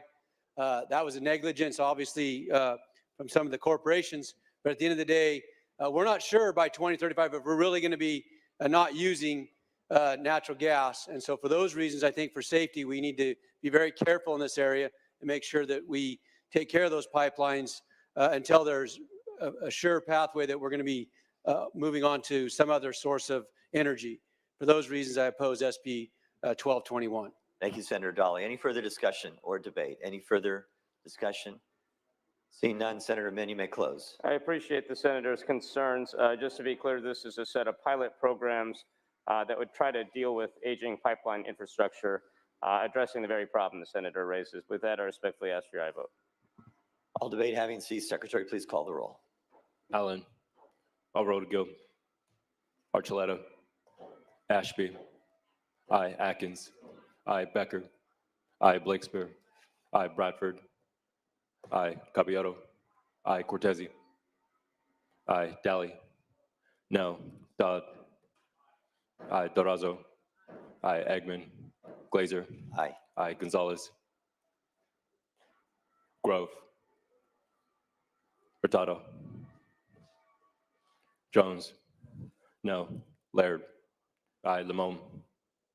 Aye. McGuire. Minjavar. Min. Aye. Newman. Aye. Wynn. No. Nilo. No. Ochobo. No. Padilla. Aye. Portantino. Aye. Roth. Aye. Rubio. Sayarto. No. Skinner. Aye. Smallwood Cuevas. Stern. Aye. Umberg. Wahab. Aye. Wiener. Aye. Wilk. No. Senator Min moves a call. Members, our apologies for moving around on the file today, but we're trying to accommodate members who are on or off the floor. We're going to move back to file item 90. Move back to file item 90. This is Senate Bill 1116 by Senator Portantino. Secretary, please read. Senate Bill 1116 by Senator Portantino, an act relating to unemployment compensation and making an appropriation therefore. Senator Portantino. Thank you, Mr. President and members. I rise to present SB 1116, which would extend unemployment insurance benefit to striking workers who have been on strike longer than 2 weeks. We have come off a tumultuous year, the hot labor summer from last year. We've seen across many industries angst, to say the least. No one goes on strike as a first resort, and strikes are not romantic. I still remember my mother-in-law talking about the impact that my father-in-law's strike had on her family 40 years ago.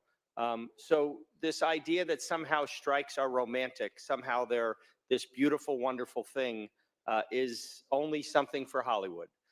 In reality, it is families struggling to put food on their table, and if we could provide a modicum of benefits during those long-term strikes to help people pay their rent and put food on their table, we should do that.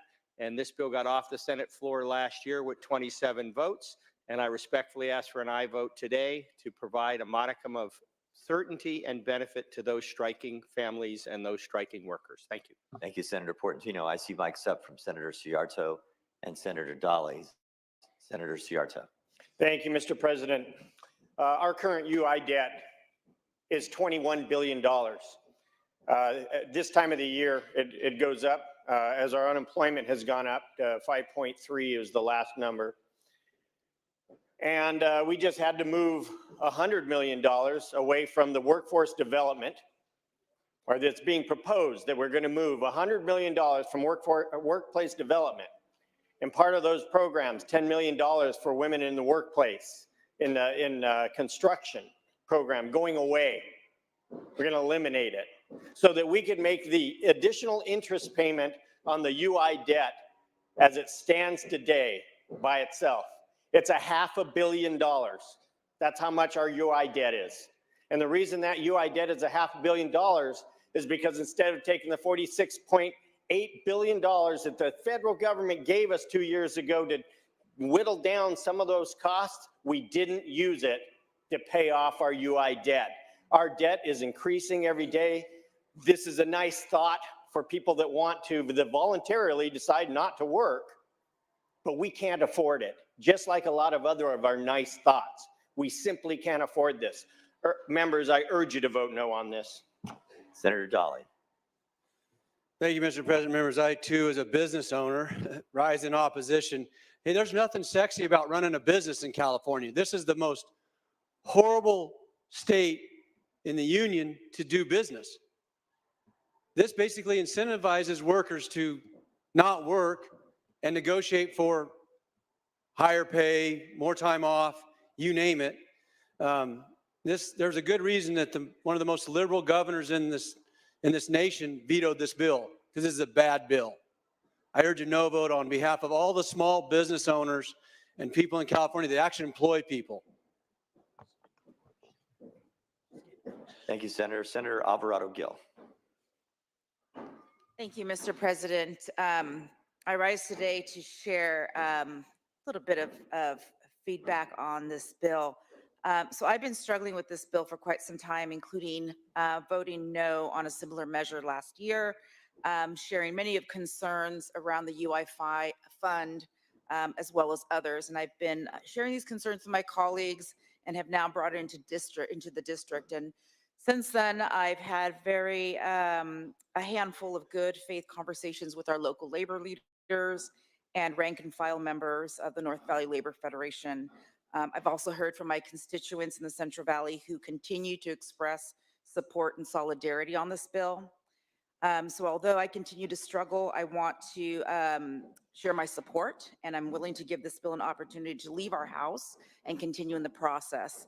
I will be monitoring this bill. As you know, I'm a fiscally conservative member of our majority party, but I also support workers, and I want to encourage the author and the sponsors to work with the opposition in the Assembly so that we could have a cohesive bill that makes it all the way. Thank you. Thank you, Senator. Any further discussion or debate on the matter? Any further discussion or debate? Seeing none, Senator Portantino, you may close. Thank you, Mr. President. I appreciate the comments from my colleagues. Frankly, it was my hope that this bill would stimulate those conversations. We do need a fund that has long-term solvency. We need to look at how the businesses contribute to that fund. We need to look at how our workforce benefits from that fund. And I will say, the sheer percentage of workers that this would apply to in the long run is relatively small, given to the number of overall workers that benefit from unemployment insurance. And for me, I think that is something that the state can afford to do. Certainly those workers who will benefit from it will appreciate it, and nobody goes on strike because they want to. There's no incentive to drive anybody on strike. A strike is truly a tool of a last resort, and respectfully ask for an aye vote. All debate having ceased. Secretary, please call the roll. Allen. Alvarado Go. Aye. Archuleta. Aye. Ashby. Aye. Atkins. Aye. Becker. Blakespear. Aye. Bradford. Caballero. Cortese. Aye. Daly. No. Dodd. No. Durazo. Aye. Eggman. No. Glazer. No. Gonzalez. Glazer, no. Gonzalez. Aye. Grove. Hurtado. Aye. Jones. No. Laird. Aye. Limon. Aye. McGuire. Menjivar. Aye. Min. Newman. No. Wynn. No. Nilo. No. Achobo. No. Padilla. Portantino. Aye. Roth. Aye. Rubio. Searto. No. Skinner. Aye. Smallwood Cuevas. Aye. Stern. Umberg. Wahab. Wiener. Aye. Wilk. No. Senator Portantino moves a call. All right, members, we're going to take up two bills by Senator Eggman next. We have file item 97, followed by file item 91. We'll begin with file item 97. This is Senate Bill 1238. Secretary, please read. Senate Bill 1238 by Senator Eggman, an act relating to behavioral health. Senator Eggman, the floor is yours. Thank you very much, Mr. Speaker. Last year, the Senate passed gravely disabled SB 43. This is a cleanup bill to be able to more streamline, implement this, and working with stakeholders and the administration. I ask for your aye vote.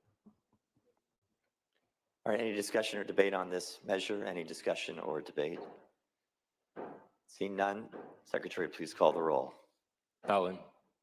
Alvarado Go. Aye. Archuleta. Aye. Ashby. Aye. Atkins. Aye. Becker. Aye. Blakespear. Aye. Bradford. Aye. Caballero. Cortese. Aye. Daly. Aye. Dodd. Aye. Durazo. Aye. Eggman. Glazer. Aye. Aye. Gonzalez. Aye. Grove. Aye. Hurtado. Aye. Jones. Aye. Laird. Aye. Limon. Aye. McGuire. Menjivar. Aye. Min. Aye. Newman. Aye. Wynn. Aye. Nilo. Aye. Achobo. Aye. Padilla. Aye. Portantino. Aye. Roth. Aye. Rubio. Searto. Aye. Skinner. Aye. Smallwood Cuevas. Aye. Stern. Aye. Umberg. Aye. Wahab. Weiner. Wahab, aye. Weiner, aye. Wilk, aye. Senator Eggman moves a call. We're going to move now to file item 90. This is Senate Bill 1116. Excuse me, 91. This is Senate Bill 1118. Secretary, please read. Senate Bill 1118 by Senator Eggman, an act relating to electricity. Senator Eggman. Thank you very much, Mr. President. This bill simply ensures the SOMA program that we started some years back is able to also incorporate tribal lands, and I ask for your aye vote. Any discussion or debate on this measure? Any discussion or debate? Seeing none, Secretary, please call the roll. Allen. Alvarado Gil. Aye. Archuleta. Aye. Ashby.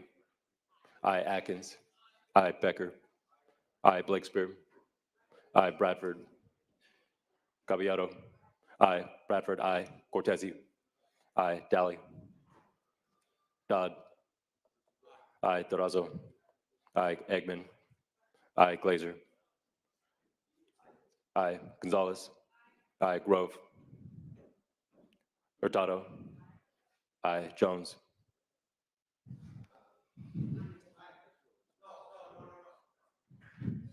Laird. Aye. Limon. Aye. McGuire. Menjivar. Aye. Min. Newman. Aye. Nguyen. Nilo. Ochoa, Padilla. Portantino. Aye. Roth. Aye. Rubio. Aye. Sayarto. Skinner. Aye. Small Cuevas. Aye. Stern. Aye. Umberg. Aye. Wahab. Aye. Weiner. Aye. Wilk. Aye. Wait, hold on. We have a full house now. We're going to go back through the roll one last time, members. Secretary, please call the absent members. Allen. Daly. Grove. Aye. Jones. No. McGuire. Min. Aye. Nguyen. Nilo. No. Ochoa, Padilla. Sayarto. Secretary, please call the absent members one last time. Allen. Daly. No. McGuire. Nguyen. Ochoa, Padilla. Aye. Sayarto. On a vote of 32-3, the measure passes. We're now going to go back to file item. We're going to move ahead to file item 98, followed by 99 and 102. Beginning with 98, this is Senate Bill 1255 by Senator Durazo. Secretary, please read. Senate Bill 1255 by Senator Durazo, an act relating to drinking water. Senator Durazo, the floor is yours. Thank you, Mr. President. SB 1255 will require the State Water Board to update its annual needs assessment for water systems under the SAFER program to include the need to make water rates affordable for small water systems with under 3,000 service connections. California is at the epicenter of a water affordability and access crisis, especially for communities of color. More than 1.6 million households have an average of $500 water and or sewer utility debt, with more than 150,000 of those households having a dangerously higher debt owed of $1,000 or more. In 2022, Governor Newsom called on the water utility sector to address the cost burdens on low-income members of the community. SB 1255 is taking the governor's lead by having the state board understand the cost to support disadvantaged communities to achieve water affordability. I respectfully ask for your aye vote. Thank you, Senator Durazo. Any discussion on this measure? Any discussion? Seeing none, Secretary, excuse me, Senator Grove. Thank you, Mr. President. I rise in support of this bill. I realize that on the analysis, it says it's just something that's just going to sit on the shelf and not be used by the State Water Resources Control Board, but we have to do something. Our city in McFarland, which is just north of my district, is really struggling with providing adequate water and resources. It's a poor farming community. Probably 99% of the individuals that live there are people of color and then work in the fields. It's a farming town. It's where the original McFarland runners come from. And the problem that we have there is the 2 wastewater treatment plants and the water that they provide to those individuals. Through the winter time, we were okay, but with the summer and the increased water use, we're going to be in a lot of trouble. And so if anything can help these individuals to have access to clean drinking water, I would support it. So respectfully ask for an aye vote. Thank you, Senator. Any further discussion, members? Seeing none, Senator Durazo, you may close. And thank you very much, and thank you to my colleague for her remarks. I respectfully ask for your aye vote. All debate having ceased, Secretary, please call the roll. Allen. Alvarado. Aye. Archuleta. Aye. Ashby. Atkins. Aye. Becker. Aye. Blakespear. Aye. Bradford. Aye. Caballero. Aye. Cortese. Aye. Daly. Dodd. Aye. Durazo. Aye. Eggman. Aye. Glazer. Aye. Gonzalez. Aye. Grove. Aye. Hurtado. Aye. Jones. No. Laird. Aye. Limon. Aye. McGuire. Minjavar. Aye. Min. Aye. Newman. Aye. Wynn. Nilo. No. Chobog. No. Padilla. Aye. Portantino. Aye. Roth. Aye. Rubio. Aye. Searto. No. Skinner. Aye. Small Cuevas. Aye. Stern. Aye. Umberg. Wahab. Aye. Wiener. Aye. Wilk.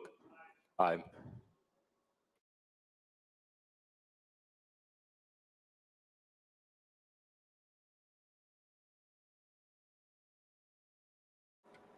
Senator Durazo moves a call.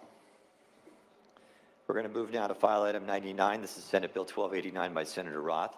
Secretary, please read.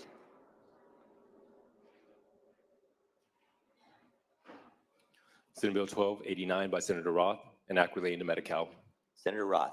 Thank you, Mr. President. This bill requires the Department of Healthcare Services, DHCS, to collect data and develop standards for call centers operated by the counties to assist people with their Medi-Cal claims and enrollment. Federal and state law require that people be able to apply for Medi-Cal, ask questions, turn in information for their Medi-Cal determinations, and call for help over the phone. However, the wait times faced by many Medi-Cal recipients to reach their county workers by phone are way too long. Some people report waiting for hours. Some report never getting through at all, and others report calling in only to have the system hang up on them. This bill will require counties to submit data regarding call center wait times and will require DHCS to establish standards so that people on Medi-Cal can get the assistance that they need and they deserve. Respectfully ask for your aye vote.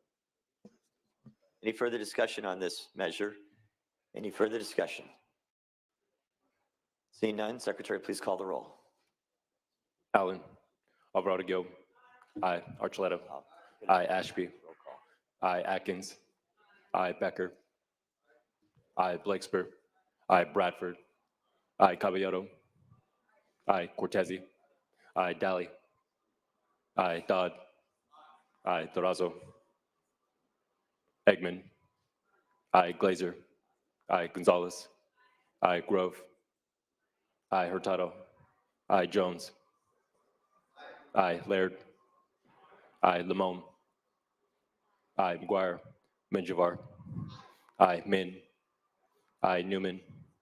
Aye. Wynn. Aye. Nilo. Aye. Chobog. Aye. Padilla. Aye. Portantino. Aye. Roth. Aye. Rubio. Searto. Aye. Skinner. Aye. Small Cuevas. Aye. Stern. Aye. Umberg. Aye. Wahab. Aye. Wiener. Aye. Wilk. Aye. We have all members now are back on the floor, so we're going to call the absent members one last time. Secretary, please call the absent members.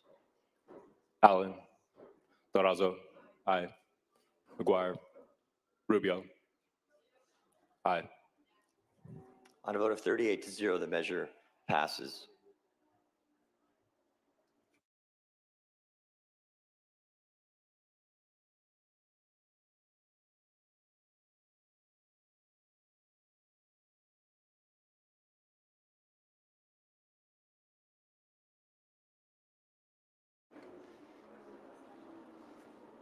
Members, we're going to now go to a special calendar item here on the floor. There are 4 measures that we're going to hear in order. They will begin with file item 172, followed by file item 171, 140, and 148. Special order for those 4 measures. Everybody up to speed? Okay. We're going to begin with file item 172. This is Senate Bill 1403 by Senator Bradford. Secretary, please read. Senate Bill 1403 by Senator Bradford, and act relating to state government. Senator Bradford, the floor is yours. Thank you, Mr. President. I'm here proudly to present 1403, which will establish the California American Freedmen Affairs Agency for the purpose of implementation, oversight, and monitoring the policies and laws enacted relating to reparations. It would also require the agency to oversee and monitor existing state agencies and departments tasked with direct implementation of reparations policies. This bill is a recommendation from the California Task Force final report, which was submitted June of last year, and is among the most essential of the report's 115 recommendations. During the last 2 years, I had the honor of serving on the First in the Nation's task force, helping us to explore the harms of slavery in this country. The task force work was well documented in great detail. The history of slavery in California, the patterns of systemic racial injustice that continued long after slavery ended. People will often say, why California? And why should they provide reparations? California was a free state. It was a free state in name only. California practiced every practice of a slave state. If you came here as a slave, you were treated as such. If you gave birth here as a slave, your child was born a slave. If you ran away, there was a Fugitive Slave Act that returned you to the state and the plantation that you escaped from. People will also say, I didn't own a slave. Why should I have to pay? But your ancestors did. I would say to them, if you can inherit generational wealth, you can inherit generational debt. This is a debt. Reparations is a debt that's owed to descendants of slavery. These are not a handout or charity by any measure. It is what was promised, it's what it's owed, and what is 160 years overdue. This agency will be necessary foundation for the implementation and the success of reparations. The most important responsibility of this agency will have is to determine which individuals are eligible for reparations based on the definition of descendants recommended by the task force, descendants of chattel slavery, or individuals who arrived in this country prior to the 1900s. SB 1403 will create an Office of Research and confirm an individual's lineage. While in no way does this bill excuse the federal government or local governments from taking their own actions, California still bears great responsibility. The state government permitted and committed grave injustices against African Americans. These injustices include enslavement, legal and public and private segregation, discrimination in state funding and programming, and stigmatizing African Americans. The majority of Californians agree that the harms of slavery are still felt today. The agency is the first step California can take in righting these wrongs. SB 1403 is about demonstrating our state's commitment to not only recognizing the past, but also taking meaningful actions toward an equitable future. I respectfully ask for your vote. Thank you, Senator Bradford. Any discussion or debates?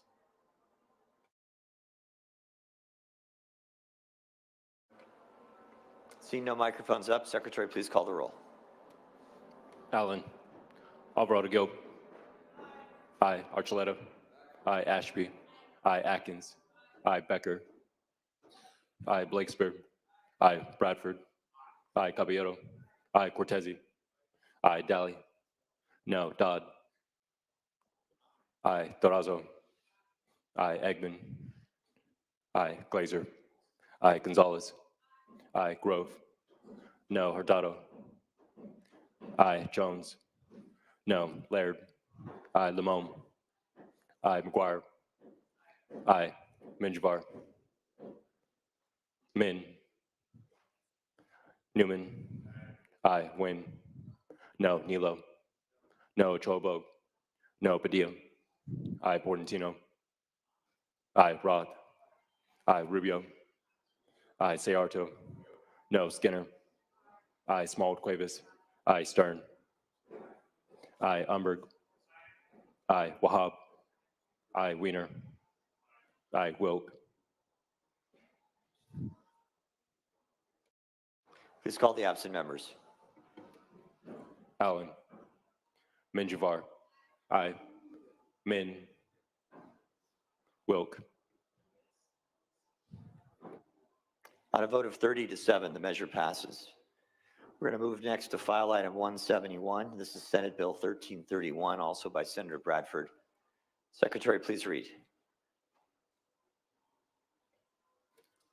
Senate Bill 1331 by Senator Bradford, and act relating to state government. Senator Bradford.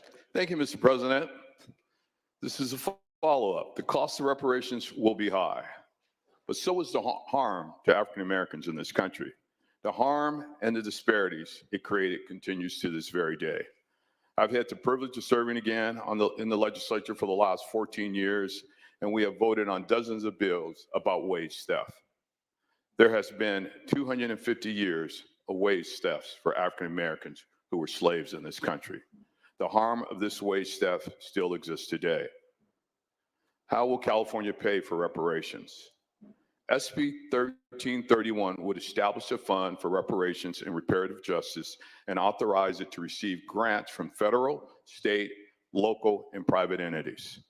The Reparations Task Force has painstakingly documented California's role in slavery and the decades of systemic discrimination that followed.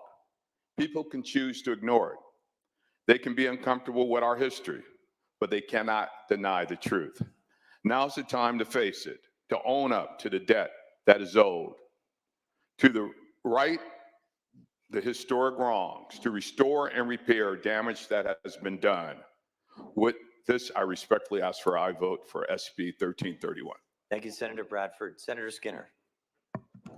Thank you, Mr. President. Members, I rise in support of SB 1331, and I want to thank our colleague from Gardena for bringing these forward and for his work on the Reparations Task Force, and also appreciation to the Reparations Task Force.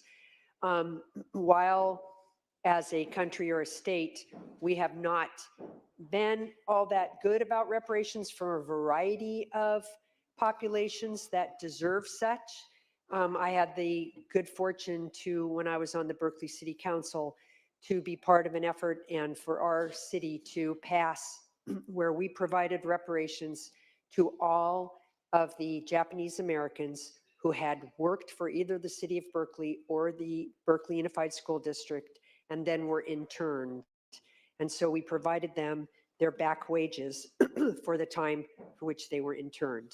Now, while this fund that's being established and the other work that's being done for reparations for slavery does not have that level of detail, it does acknowledge that the result of chattel slavery has had serious negative economic consequences on all of the descendants of chattel slavery. And thus it is very important for us to establish mechanisms for us to address that. And with that, I support the bill and ask for your I vote. Thank you, Senator Skinner. Any further discussion on SB 1331? Any further discussion? Seeing none, Senator Bradford, you may close. I want to thank my colleague from Berkeley for drawing that comparison. We have provided reparations and funding for so many programs. We often say the budget is a reflection of our priorities. This should be one of our priorities, and I respectfully ask for your I vote. All debate having ceased, Secretary, please call the roll. Allen. Alvarado Gil. Aye. Archuleta. Aye. Ashby. Aye. Atkins. Aye. Becker. Aye. Blakespear. Aye. Bradford. Aye. Caballero. Aye. Cortese. Aye. Daly. No. Dodd. Aye. Dorazo. Aye. Eggman. Aye. Glazer. Aye. Gonzalez. Aye. Grove. No. Hurtado. Aye. Jones. No. Laird. Aye. Limon. Aye. McGuire. Aye. Minjavar. Aye. Min. Newman. Aye. Nguyen. No, Nilo. No, Achobo. No, Padilla. I, Bordentino. I, Roth. I, Rubio. I, Sayarto. No, Skinner. I, Smallwood Cuevas. I, Stern. Humbert. I, Wahab. I, Wiener. I, Wilk. Please call the absent members. Allen. Min. Stern. Wilk. No. On a vote of 29 to 8, the measure passes. We're going to move next to file item 140. This is Senate Bill 1050. Secretary, please read.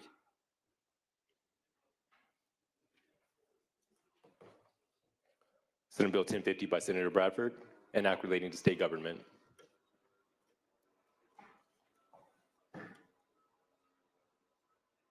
Senator Bradford. Thank you, Mr. President. This bill is a priority of the California Legislative Black Caucus. SB 1050 creates a pathway for restitution to Californians who had their land or property taken by the state or local governments by racially motivated reasons and no other reason. Many people are now familiar with Bruce's Beach, the parcel of land in Manhattan Beach. I was fortunate enough to author that piece of legislation 3 years ago that led to the return of the property of the descendants of Charles and Willa Bruce, a family that had purchased this property in 1912 with the sole purpose of creating a cafe, a lodge, and an opportunity for African Americans to enjoy beach life just like anyone else in California and across this nation. But the city of Manhattan Beach resented the Bruce's success and popularity and the fact that Black folks were recreating and having a good time just as they did, and wanted to put them out of business. The city used the power of eminent domain to take the Bruce's land and do so for far less than a fair market value. Again, in 2022, I authored legislation that allowed the current owners, the LA County, Los Angeles County, I should say, to return the land to the descendants of Charles and Willa Bruce. Just like Bruce's Beach, SB 1050 will provide a pathway to justice for others harmed by similar racist policies and practices of the past. We're looking at just now in the city of Santa Monica, a Black business owner by the name of Silas White acquired a piece of property on Pico Boulevard in Santa Monica in 1958 with the sole purpose of creating the Ebony Beach Club for African Americans, only for the city to decide 2 years later, oh, we need this property for a parking lot. Well, here we are 65 years later after the city acquired it, and know what sits there? A 4-star hotel that the city owns the land and collects rent from on an annual basis. That revenue, if not the property, should be returned to the descendants of a white family of Silas White. The power of eminent domain has been used repeatedly to abuse, to move Black and brown people off of their land and destroy their homes. We've seen recent examples even in city of Palm Springs, Section 14, where the Palm Springs Fire Department burned out these families and took the land. These actions have devastated the opportunity for families to build intergenerational wealth through the owning of land. As we all know, generational wealth is passed on in this country through land. SB 1050 will create a way for the state to review claims of abuse and determine what compensation is warranted. I respectfully ask for a vote. Thank you, Senator Bradford. I see microphones up from Senator Smallwood Cuevas and Senator Nilo. We'll begin first with Senator Smallwood Cuevas. Thank you, Mr. President, and I rise as a member of the Legislative Black Caucus in support of my great colleague, Senator Bradford, and I want to applaud all of his work as part of the task force over these many years to bring reparations to this historic day. Our ancestors are smiling on us in this moment. I want to say that the bill that we're talking about, SB 1050, studies have shown that California allowed for early settlers to bring their enslaved Africans to work and dig for gold. In many cases, these slaves were able to eventually buy their freedom from the gold they found and to purchase land. But this land, through Jim Crow, through Black codes, through institutional racism and racial terror, left so many families bankrupt. Instead of people who had purchased their freedom and their land being being able to pass it on to their descendants, it was stolen through systemic racist property laws that have driven our communities off of their land through violence and intimidation by their white neighbors, and also added to more and more atrocities that we see generational harm done today. This was the California gold rush, the land, the ability to own property that is worth millions of dollars today, land that many white families have built their fortunes on at the peril of Black communities. My good colleague talked about Bruce's Beach and how in 1924, the Manhattan Beach City Council passed this ordinance 263 claiming eminent domain for this public park land, which allowed the government to seize the properties that were owned by Black residents and eliminated the opportunity for African American families, particularly those who own the African American Bruce's Beach Resort, to have opportunity of dignity for their families and for generations. And it was in 2021, with the help of the great senator, along with many leaders here in the state legislature and the Los Angeles County Board of Supervisors, I might say, who voted unanimously to approve the returning of that land to the rightful heirs of Charles and Willa Bruce. And they were able to sell this land for a profit of $20 million.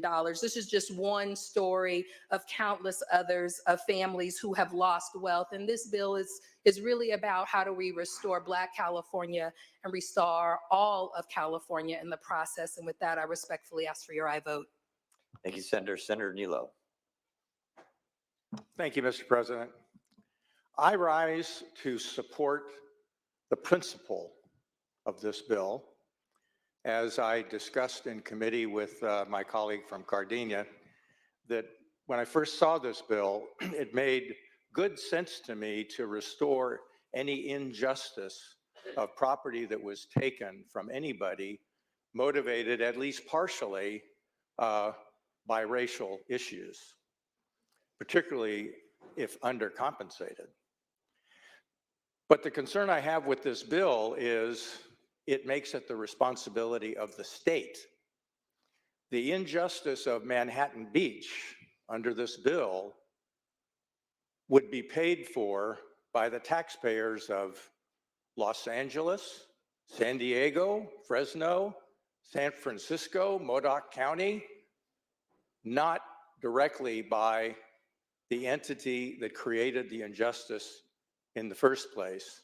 And that seems to me to be a bit of an injustice in and of itself. So again, the principle, the intent of the bill, I do support that, and I wish I could support this, but I can't under the way that it's being executed. Any further discussion or debate on this measure? Any further discussion or debate? Seeing none, Senator Bradford, you may close. Thank you. And I would thank my colleague from Los Angeles for her words in support of this measure. And just to address the concerns of my colleague from Sacramento, this measure does nothing to impact other jurisdictions that hit, nothing to do with the racial taking of land. It has to do specifically, as we gave those examples of Bruce's Beach, again, here in Santa Monica.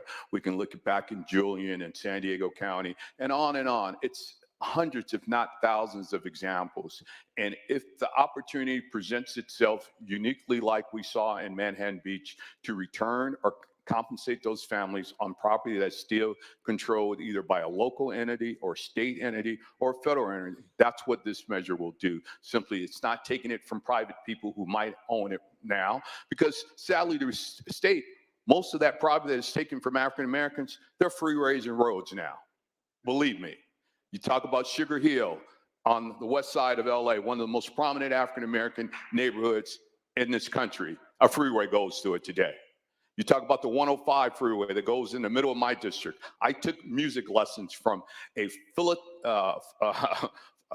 music teacher who was in the LA Philharmonic Orchestra, who lived there, who had his property taken for a freeway that wasn't built for 30 years later. So we have plenty of examples where the government owns this property and where we can provide restitution or some type of payment or return of those lands. And where they exist, that's what this bill intends to do. And I respectfully ask for your aye vote. All debate having ceased, Secretary, please call the roll. Allen. Rodriguez. Aye. Archuleta. Aye. Ashby. Aye. Atkins. Aye. Becker. Aye. Blakespear. Bradford. Aye. Caballero. Aye. Cortese. Aye. Daly. Dodd. Aye. Durazo. Aye. Eggman. Aye. Glazer. Aye. Gonzalez. Aye. Grove. Hurtado. Aye. Jones. No. Laird. Aye. Limon. Aye. McGuire. Aye. Minjavar. Aye. Min. Aye. Min, no. Newman. Aye. Wynn. No. Nilo. No. Achobog. Padilla. Aye. Portantino. Aye. Roth. Aye. Rubio. Aye. Searto. No. Skinner. Aye. Small Cuevas. Aye. Stern. Aye. Umbert. Aye. Wahab. Aye. Wiener. Aye. Wilk. Aye. Please call the absent members. Allen. Blakespear. Aye. Daly. Aye. Grove. Achobog. On a vote of 32 to 5, the measure passes. Next up, members, we're going to move to file item 148. This is Senate Bill 1089. Senate Bill 1089. Secretary, please read. Senate Bill 1089 by Senator Smallwood Cuevas, an act relating to food and prescription access. Senator Smallwood Cuevas, the floor is yours. Thank you, Mr. President, and good afternoon, colleagues. I proudly rise today to present SB 1089, which is part of the 2024 California Legislative Black Caucus's Reparation Priority Package, restoring Black California as a way to restore all of California. SB 1089 will ensure that local communities and relevant state and local agencies have advance notice and access to the information they need in these situations like job loss, prescription transfers, or decreased food access. SB 1089 requires grocery stores and pharmacies with 5 or more employees to provide a 60-day notice of closure and a 30-day notice for stores with 5 or fewer. In instances of pharmacy closures, this bill requires pharmacies to tell their patients where their prescriptions will be transferred. This bill also ensures that employers provide their workers with the information they need from local agencies regarding the benefits like unemployment in instances where jobs are lost. Since this bill has been introduced, we have made amendments to decrease the notice period. We've narrowed the requirements. We worked with our colleagues in the opposition to make sure that we are capping penalties at $10,000 per closure. And as this bill moves, I am committed to continue to work to address concerns. Due to the industry's long-standing disinvestment in our communities, I want to be clear that Black communities throughout this state are already more than likely to face food insecurity. They are more than likely to live in food deserts, have limited access to prescription and medication. In my district, the Crenshaw Corridor, one of the most dense populations of African-American communities in the state, a predominantly Black neighborhood, once home to 3 unionized grocery stores, all of which have closed except for one. These closures only further exacerbate the disparities in health and wealth of our Black and brown communities, and our most disadvantaged communities deserve to know when they may lose access to the services that they rely on for the most basic necessities, food and medicine. I respectfully ask for your aye vote. This is a way of addressing the harms that exist in our communities from a historic pattern of mistreatment of Black and brown and vulnerable communities when it comes to accessing healthy food. In committee, we talked about the ways in which stores determine where their businesses will be located. And it has a lot to do with the wealth and the education level of a community. And because of historic injustices, because of institutionalized racism, because of Jim Crow and slavery and all of the things that our reparations task force has laid out in a 1,100-page report, we know that access to food and pharmacy necessities are in jeopardy because these stores are not located in our community. The very least we can do is provide adequate access for our communities, particularly the most vulnerable, to have notification. And with that, I respectfully ask for your aye vote. Thank you, Senator Gonzalez. Thank you, Mr. President. I too want to rise on behalf of the Latino caucus on this bill and urge an aye vote. I know my colleagues have been working so very hard specifically on the certification piece, but in general, on behalf of the Black Caucus for the issue of reparations. And so with that, I just would like to extend my support. I urge all of our members to vote aye. Thank you. Thank you. Any further discussion or debate, members? Further discussion or debate? Seeing none, Senator Smallwood Cuevas, you may close.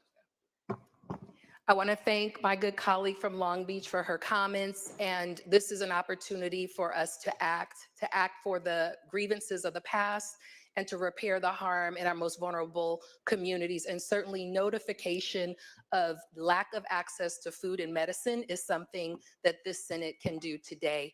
With that, I respectfully call for your aye vote. All debate having ceased, Secretary, please call the roll. Allen. Alvarado Gil. Archuleta. Aye. Ashby. Aye. Atkins. Aye. Becker. Aye. Blakespear. Aye. Bradford. Aye. Caballero. Aye. Cortese. Aye. Daly. No. Dodd. Aye. Durazo. Aye. Eggman. Glazer. Gonzalez. Aye. Grove. No. Hurtado. Aye. Jones. No. Laird. Aye. Limon. Aye. McGuire. Aye. Minjavar. Aye. Min. Aye. Newman. Aye. Wynn. No. Nilo. No. Ochoa. No. Padilla. Aye. Portantino. Aye. Roth. Aye. Rubio. Aye. Sayarto. No. Skinner. Aye. Smallwood Cuevas. Aye. Stern. Aye. Umberg. Aye. Wahab. Aye. Weiner. Aye. Wilk. Senator Smallwood Cuevas, excuse me. Secretary, please call the absent members. Allen. Alvarado Gil. No. Eggman. Glazer. Wilk. No.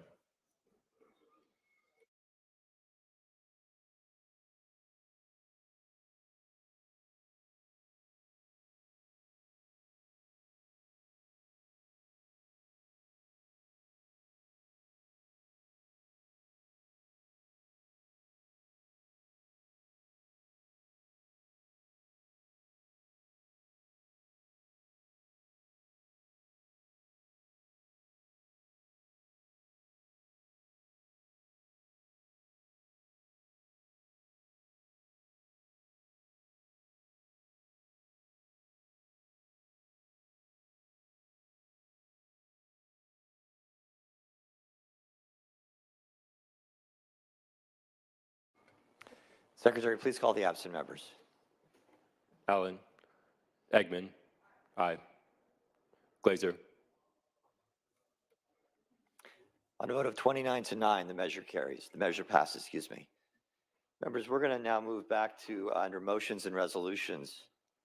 I'm going to recognize Senator Bradford. Yes, Mr. President, I would like to ask for reconsideration on SB 171 and SB 140. File item, I should say. File item 171 and file item 140.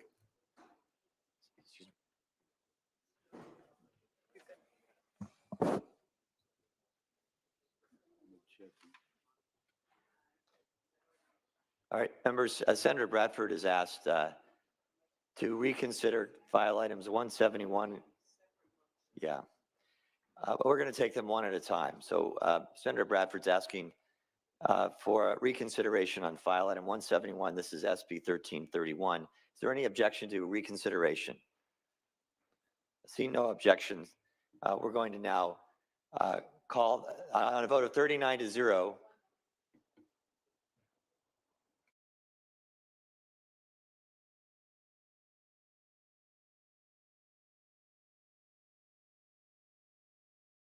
We had a member off the floor. I think it's the reason why we're bringing these two bills back.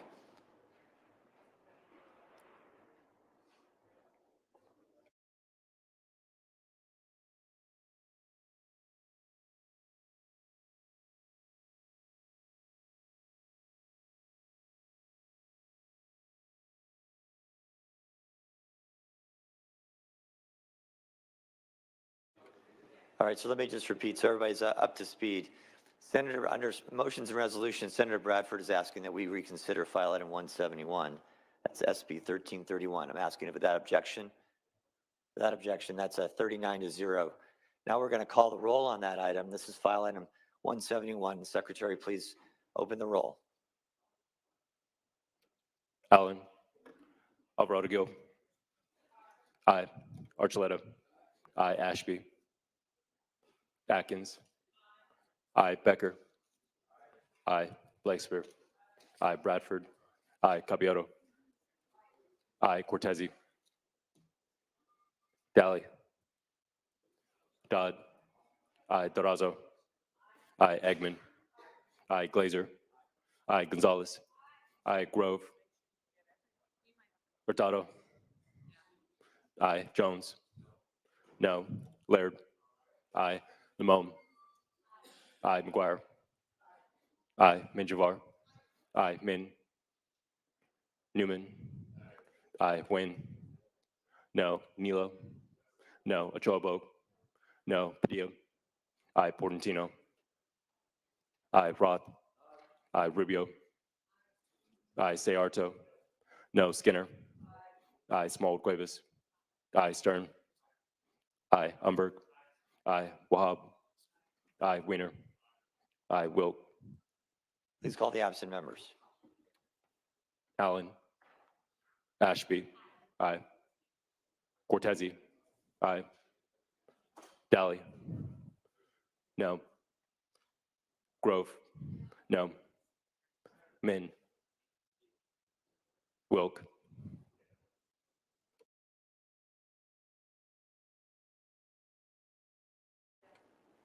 Secretary, please call the absent members. Allen. Min. Wilk.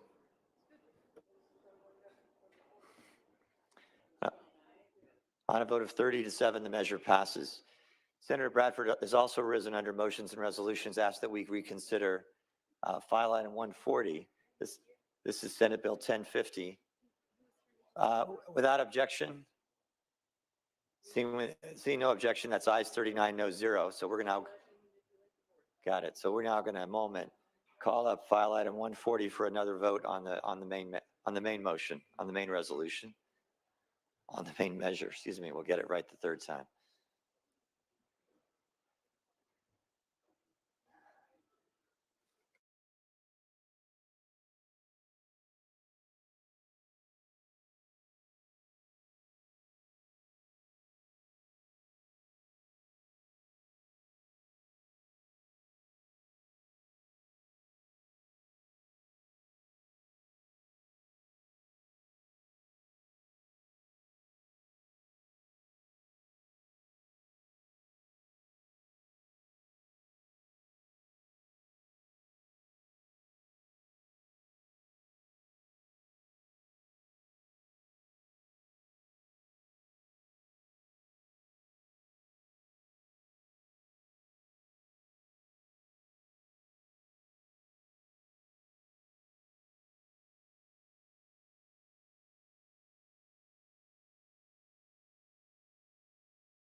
Members, now we're going to take up the bill, Senate Bill 1050. Secretary, please call the roll. Allen. Alvarado Gil. Archuleta. Aye. Ashby. Aye. Atkins. Aye. Becker. Aye. Blakespear. Aye. Bradford. Aye. Caballero. Aye. Cortese. Aye. Daly. Aye. Dodd.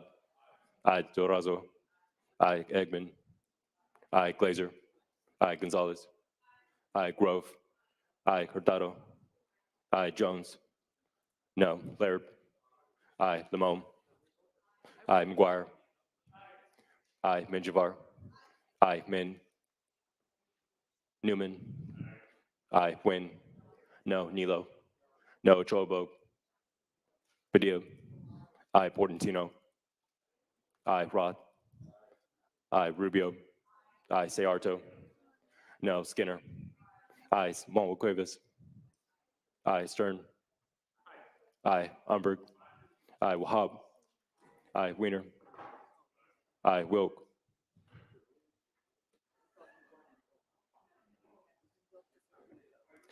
Please call the absent members.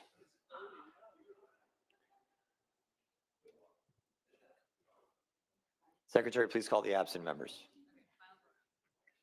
Allen. Alvarado Gil. Min. Ochobo. Wilk. Aye. On a vote of 32-4, the measure passes.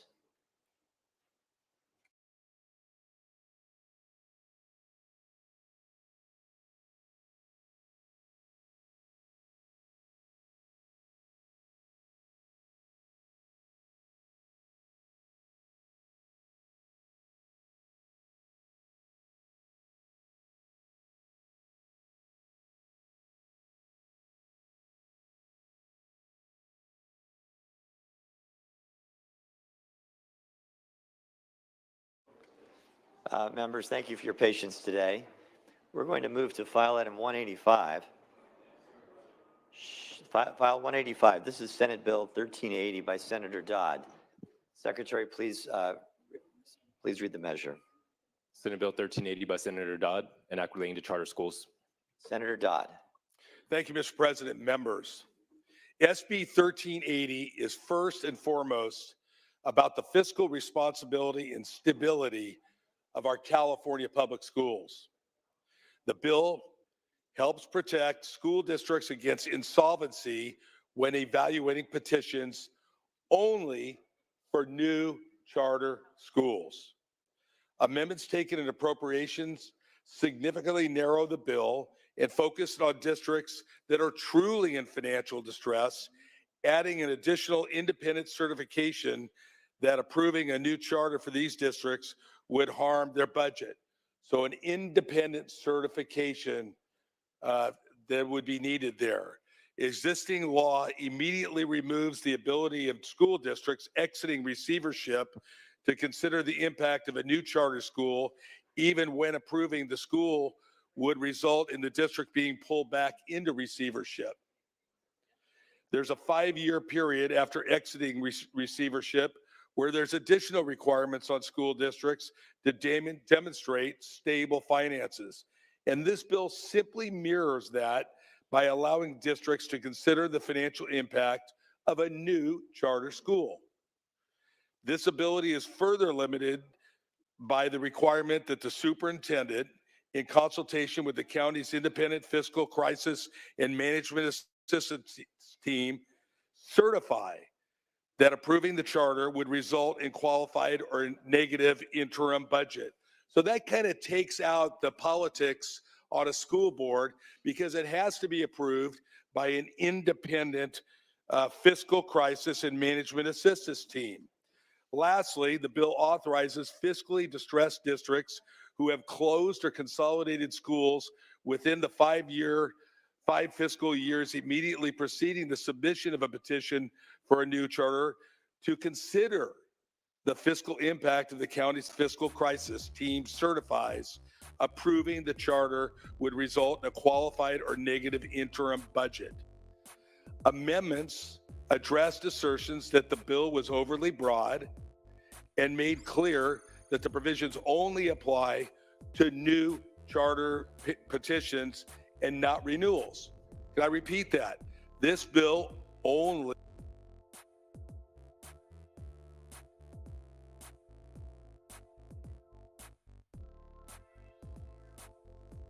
What up, family in the building?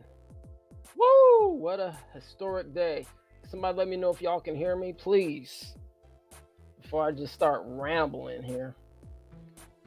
I know in tradition, we go over the comments, so let me go over these comments before we wrap it up. Today was a very, very historic day. We have a lot more work to do. We're halfway there, though. Got through the Senate. Now we're headed toward the Assembly in the building. All right, so let's see here.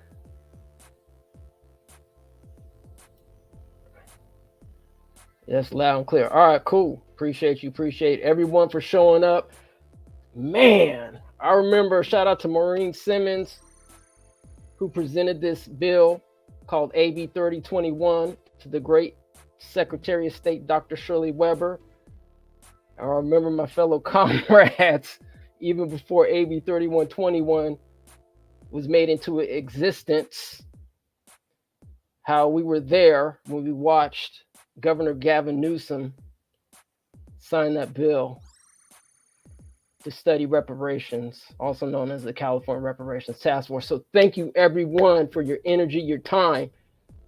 We couldn't have done this without you, with everybody. As a matter of fact, let me put up this this flyer here. Shout out to our good brothers and sisters out everywhere in the California state and in the nation, and probably international too, for doing this, for making this happen, to get it through the Senate floor. All right, shout out to our good brothers and sisters, Coalition for a Just and Equitable California. All right, thank you everyone who signed those letters, who sent it into your senators, into the districts. This is a team effort. Reparations, this isn't an individual thing. This is a community-based effort. So thank you everyone. Thank you everyone. So in tradition, let's go through some of these comments. There's quite a few, so please forgive me if I do happen to pass yours, but I will try to get to everyone as we wrap it up here. All right, so let's see. I know I already put up some. A good brother, Benjamin Howard, welcome. Thank you again. All right, so what did Reggie, double R, what did the brother say? 32-8, 32-8, 32-8. I think the brother was pretty close on that prediction. So shout out to a good brother, double R. We actually had a chance to speak to our good brother, Reggie Romaine, in the building on one of our Boots on the Ground segments. So if you haven't had a chance, go to our page and check out that discussion that we had with our good brother, Reggie Romaine. Let's see here. All right, it's ours. Yes. Let's get it. What up, Mr. Mark? What up, Chad? Chad Brown in the building. Shout out to Politics in Black down in SoCal. Shout out to our Leap family down there. All right, let's see. Our good sister Monique. What up, Monique? Monique's been on the ground floor, boots on the ground. So shout out to Monique. Always appreciate you. What up, Paul? Thanks, man. Here we go. Okay, 12E9 is important too. All right, I'm gonna try to get through these pretty quick here. Shout out to a good brother, Hero Hunter, Black Garu. All right, it changes here. Yep. The loan. Yep. Shout out.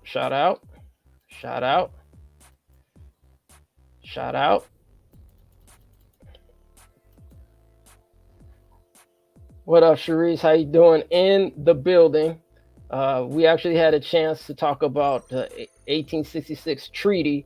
So if you missed that, go check it out on our platform. I think we're going to have a couple more reads also with our good sister Friday Jones.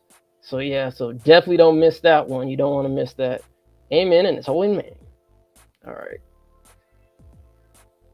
To the Peters, shout out. Thank you, thank you, thank you.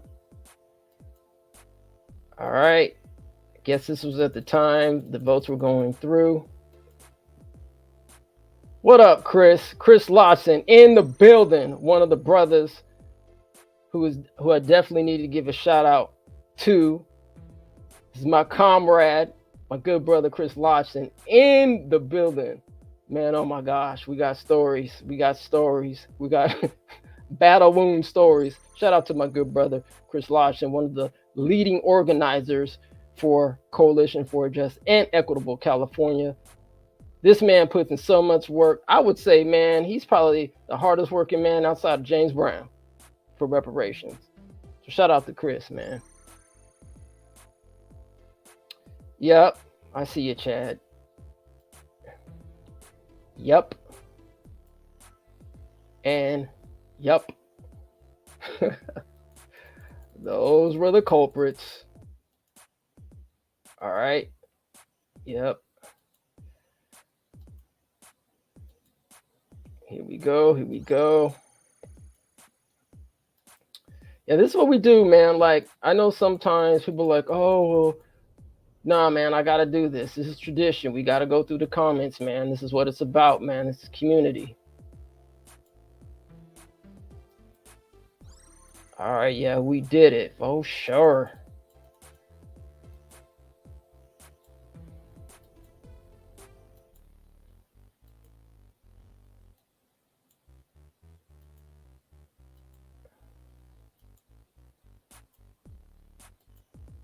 And all that.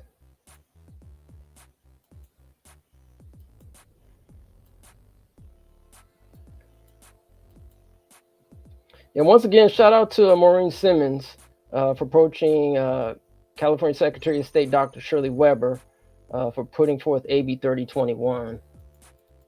Whew, if it wasn't for Maureen, by the way, if you guys haven't seen the Reparations Now documentary, we do have a chance to interview and discuss Maureen and the origin story behind all this. So it's right now on Tubi. So if you have a chance, check it out on Tubi.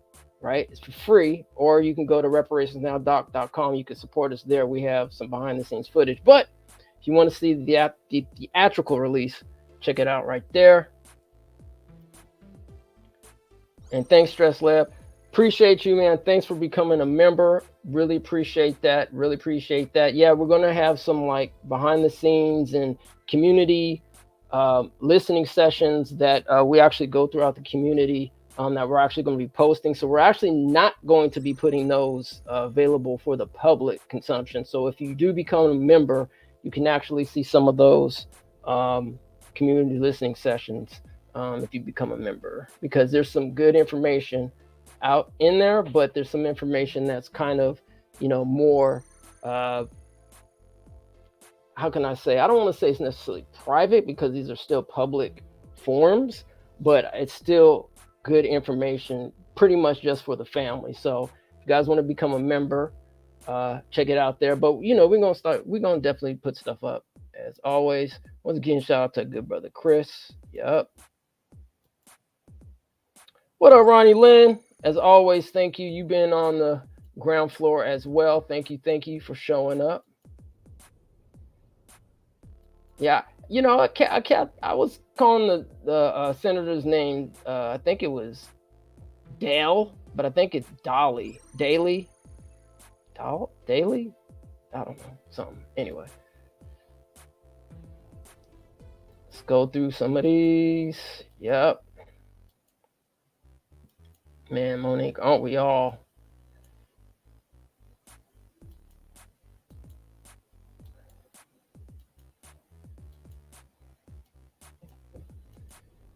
All right, so basically, our next move is the assembly floor. So I believe, if I'm correct, they're going to be taking a hiatus pretty soon. I know that on the 24th, all these bills within each house had to get passed. So we're past that part, but then we got the assembly next. But please like, share, and subscribe and participate on this platform, because this is how we build community, right? This is what we do. Because when you participate here, you're literally talking to people all across the nation. And so this is how we disseminate information, right? Thank you, thank you, thank you. King Bradford. Oh, that's funny. And once again, if you haven't seen the interview, man, Bradford is such a humble person. He's actually running for lieutenant governor. So let's wish him well on his journey for his lieutenant governorship.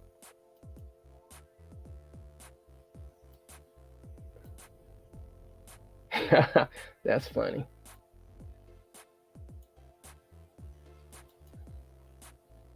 These Bradfords are the only reparations bills passed. Yeah, pretty much.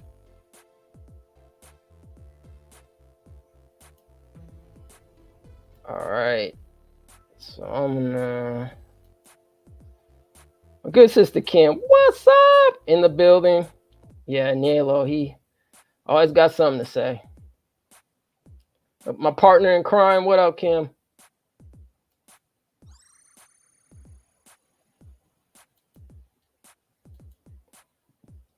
Doing a happy dance, aren't we all?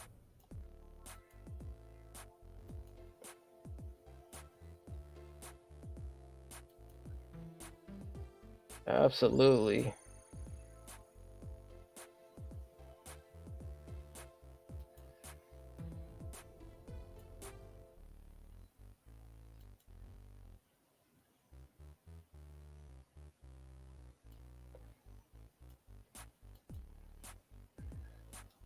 All right. I think we're almost pretty much done.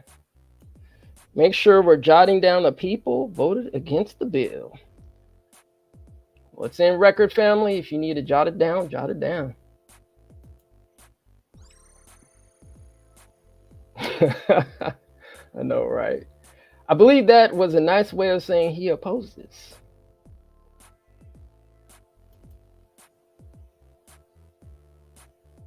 Burley scared face. Senator Bradford, amen. Amen. Praise God. Time has come today. The truth is light. All right.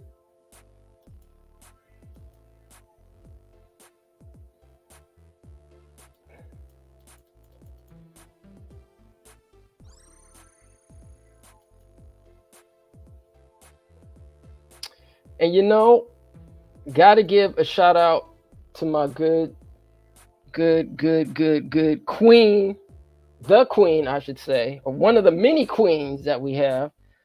And this definitely wouldn't have been where it has been without the great chair of the California Reparations Task Force, the one and only Miss Camila Moore. She is such a phenomenal human being. So shout out to that sister for holding it down, especially for lineage-based reparations. So thank you very much. Thanks everyone for your time and energy into this matter, who supported the AB 3121 bill and through the task force hearings and all the way up to today.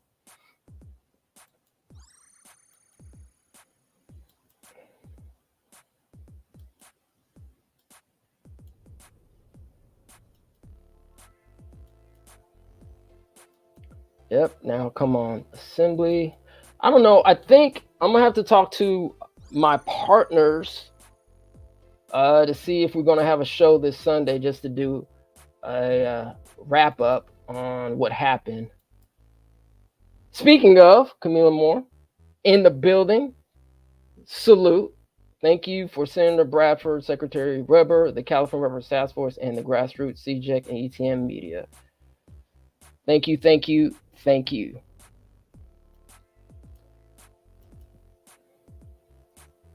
Thank you, Paul Lee. Appreciate you, brother.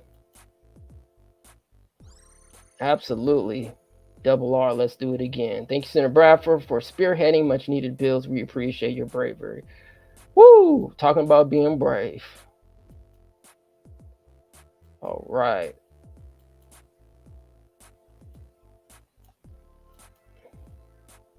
Black and brown. All right, thanks, family. Everyone who never gave up, came out, hosted events, and supported. Absolutely.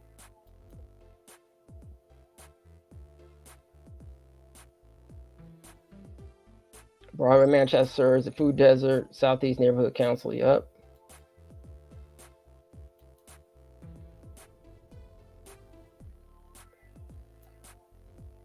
All right. Boots on the ground. Absolutely.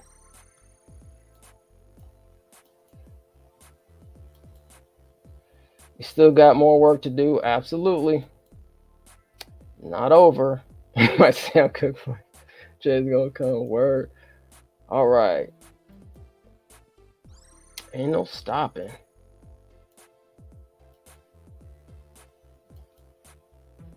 What is reconsideration? Yes, we'll be going over that too. It's not, yeah, we'll go over it. We'll go over it.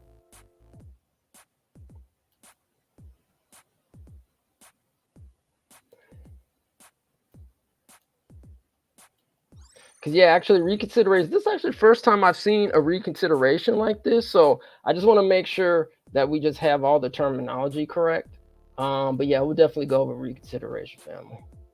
Oh, Nita in the building. What's up, Nita? Holding it down. Can't forget about our good sister Nita in the building. Always been a big supporter of this reparations movement down there in the good Southern California. Shout out to Nita in the building, holding it down.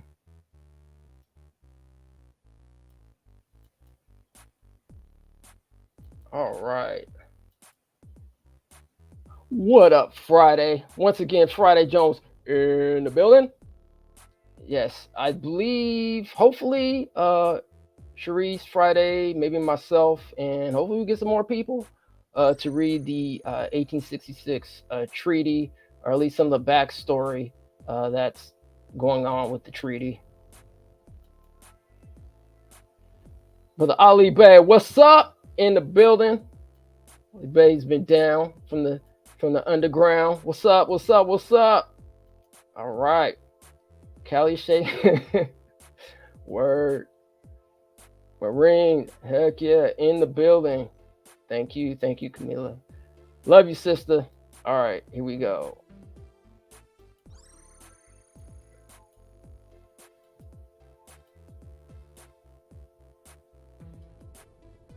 All right. What up, Nzinga? Can't forget about our good sister Nzinga in the building. Y'all gonna have me here all day. Shout out to Nzinga. Arc Sacramento in the building. Nzinga's holding it down. I remember first meeting Nzinga, if I'm correct, at gotta give a shout out to our brother Kevin. Reparations over everything. Yeah, Kevin, you think I forgot about you? Nope. At the Capitol, it was a very small group that was there. There was probably like 6 or 7 of us up there, and our good brother Cash Gaines came all the way out from New York. Can't forget about our good brother Cash. I think Cash, what does he say? 40 acres in a Tesla. I don't know. I didn't make that up. He said that, but yeah. All right, shout out Nzinga. Absolutely.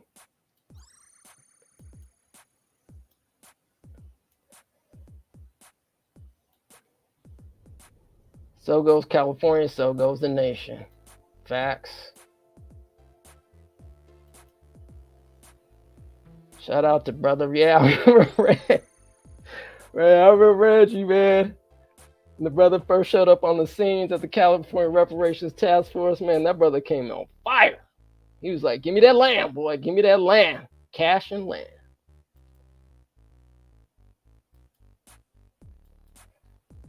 Yeah, this is a very historic day, family. I know we got a lot of work to do, man, ahead, but we need to feel good about this moment. We definitely need to feel good about this moment because we all work very hard for this. The work is not done.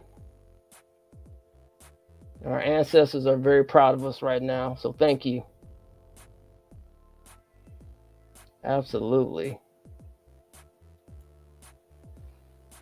Shout out to our family, NAASD, the National Reparations Advocacy Group. Shout out to NAASD in the building.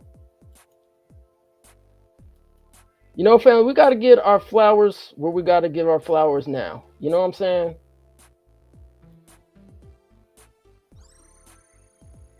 Absolutely. Shout out to Politics in Black in the building. Our good brothers Lee. Tiffany Quarles in the building.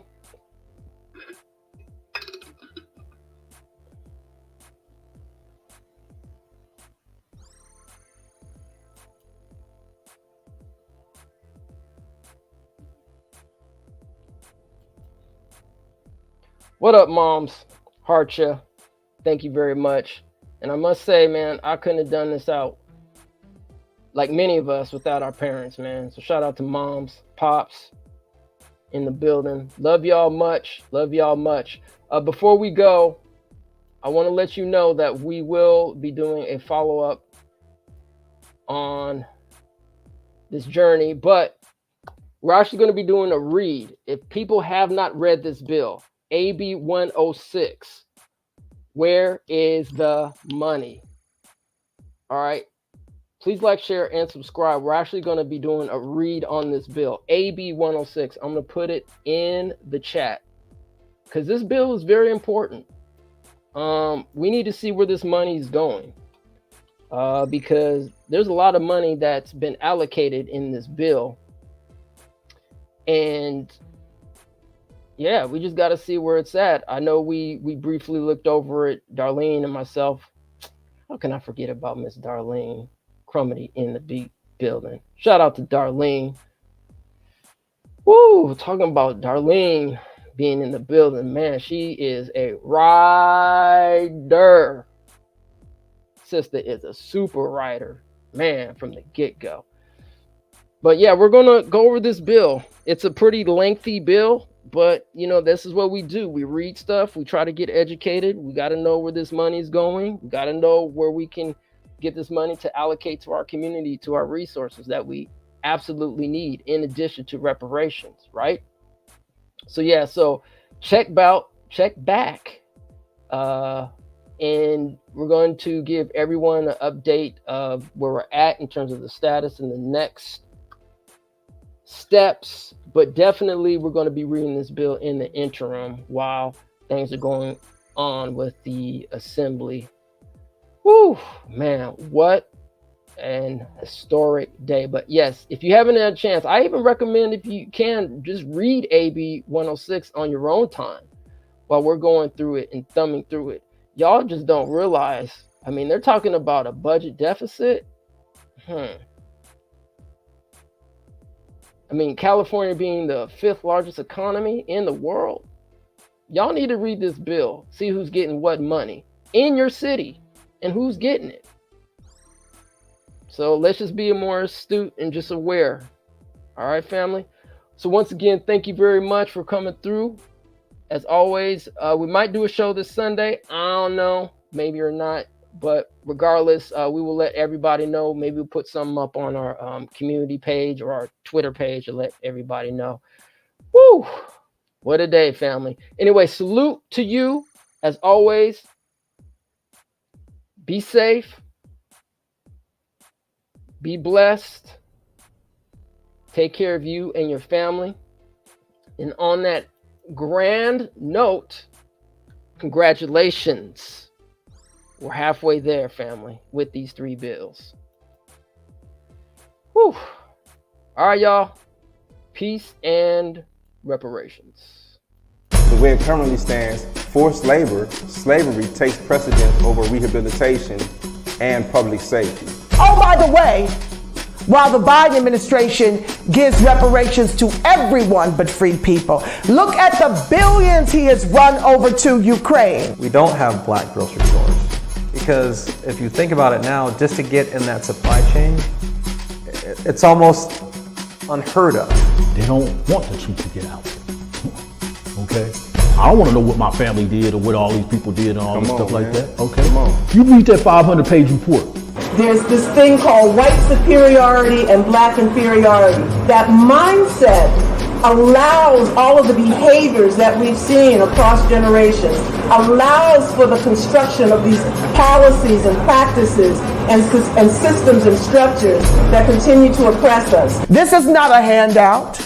This is a debt that is owed. You know, Allensworth was like the internet of his time in 1904, 1905. The total black population in California is about 2.6 million, and then of that, the descendants compose about 2.2 million of that. So California, with a multi-billion-dollar surplus, can absolutely afford to satisfy the international terms for reparations, beginning with compensation. Any financial obstacle that exists that impedes the success of increasing financial prosperity needs to be dealt with and eliminated.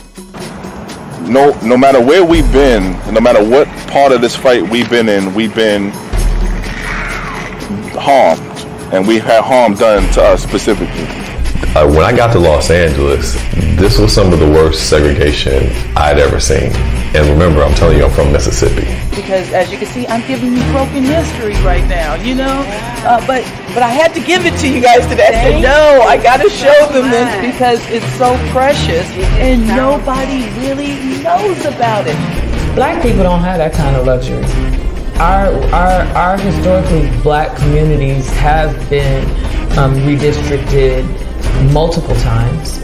Now listen, if you can't handle the TR roof, don't tune in.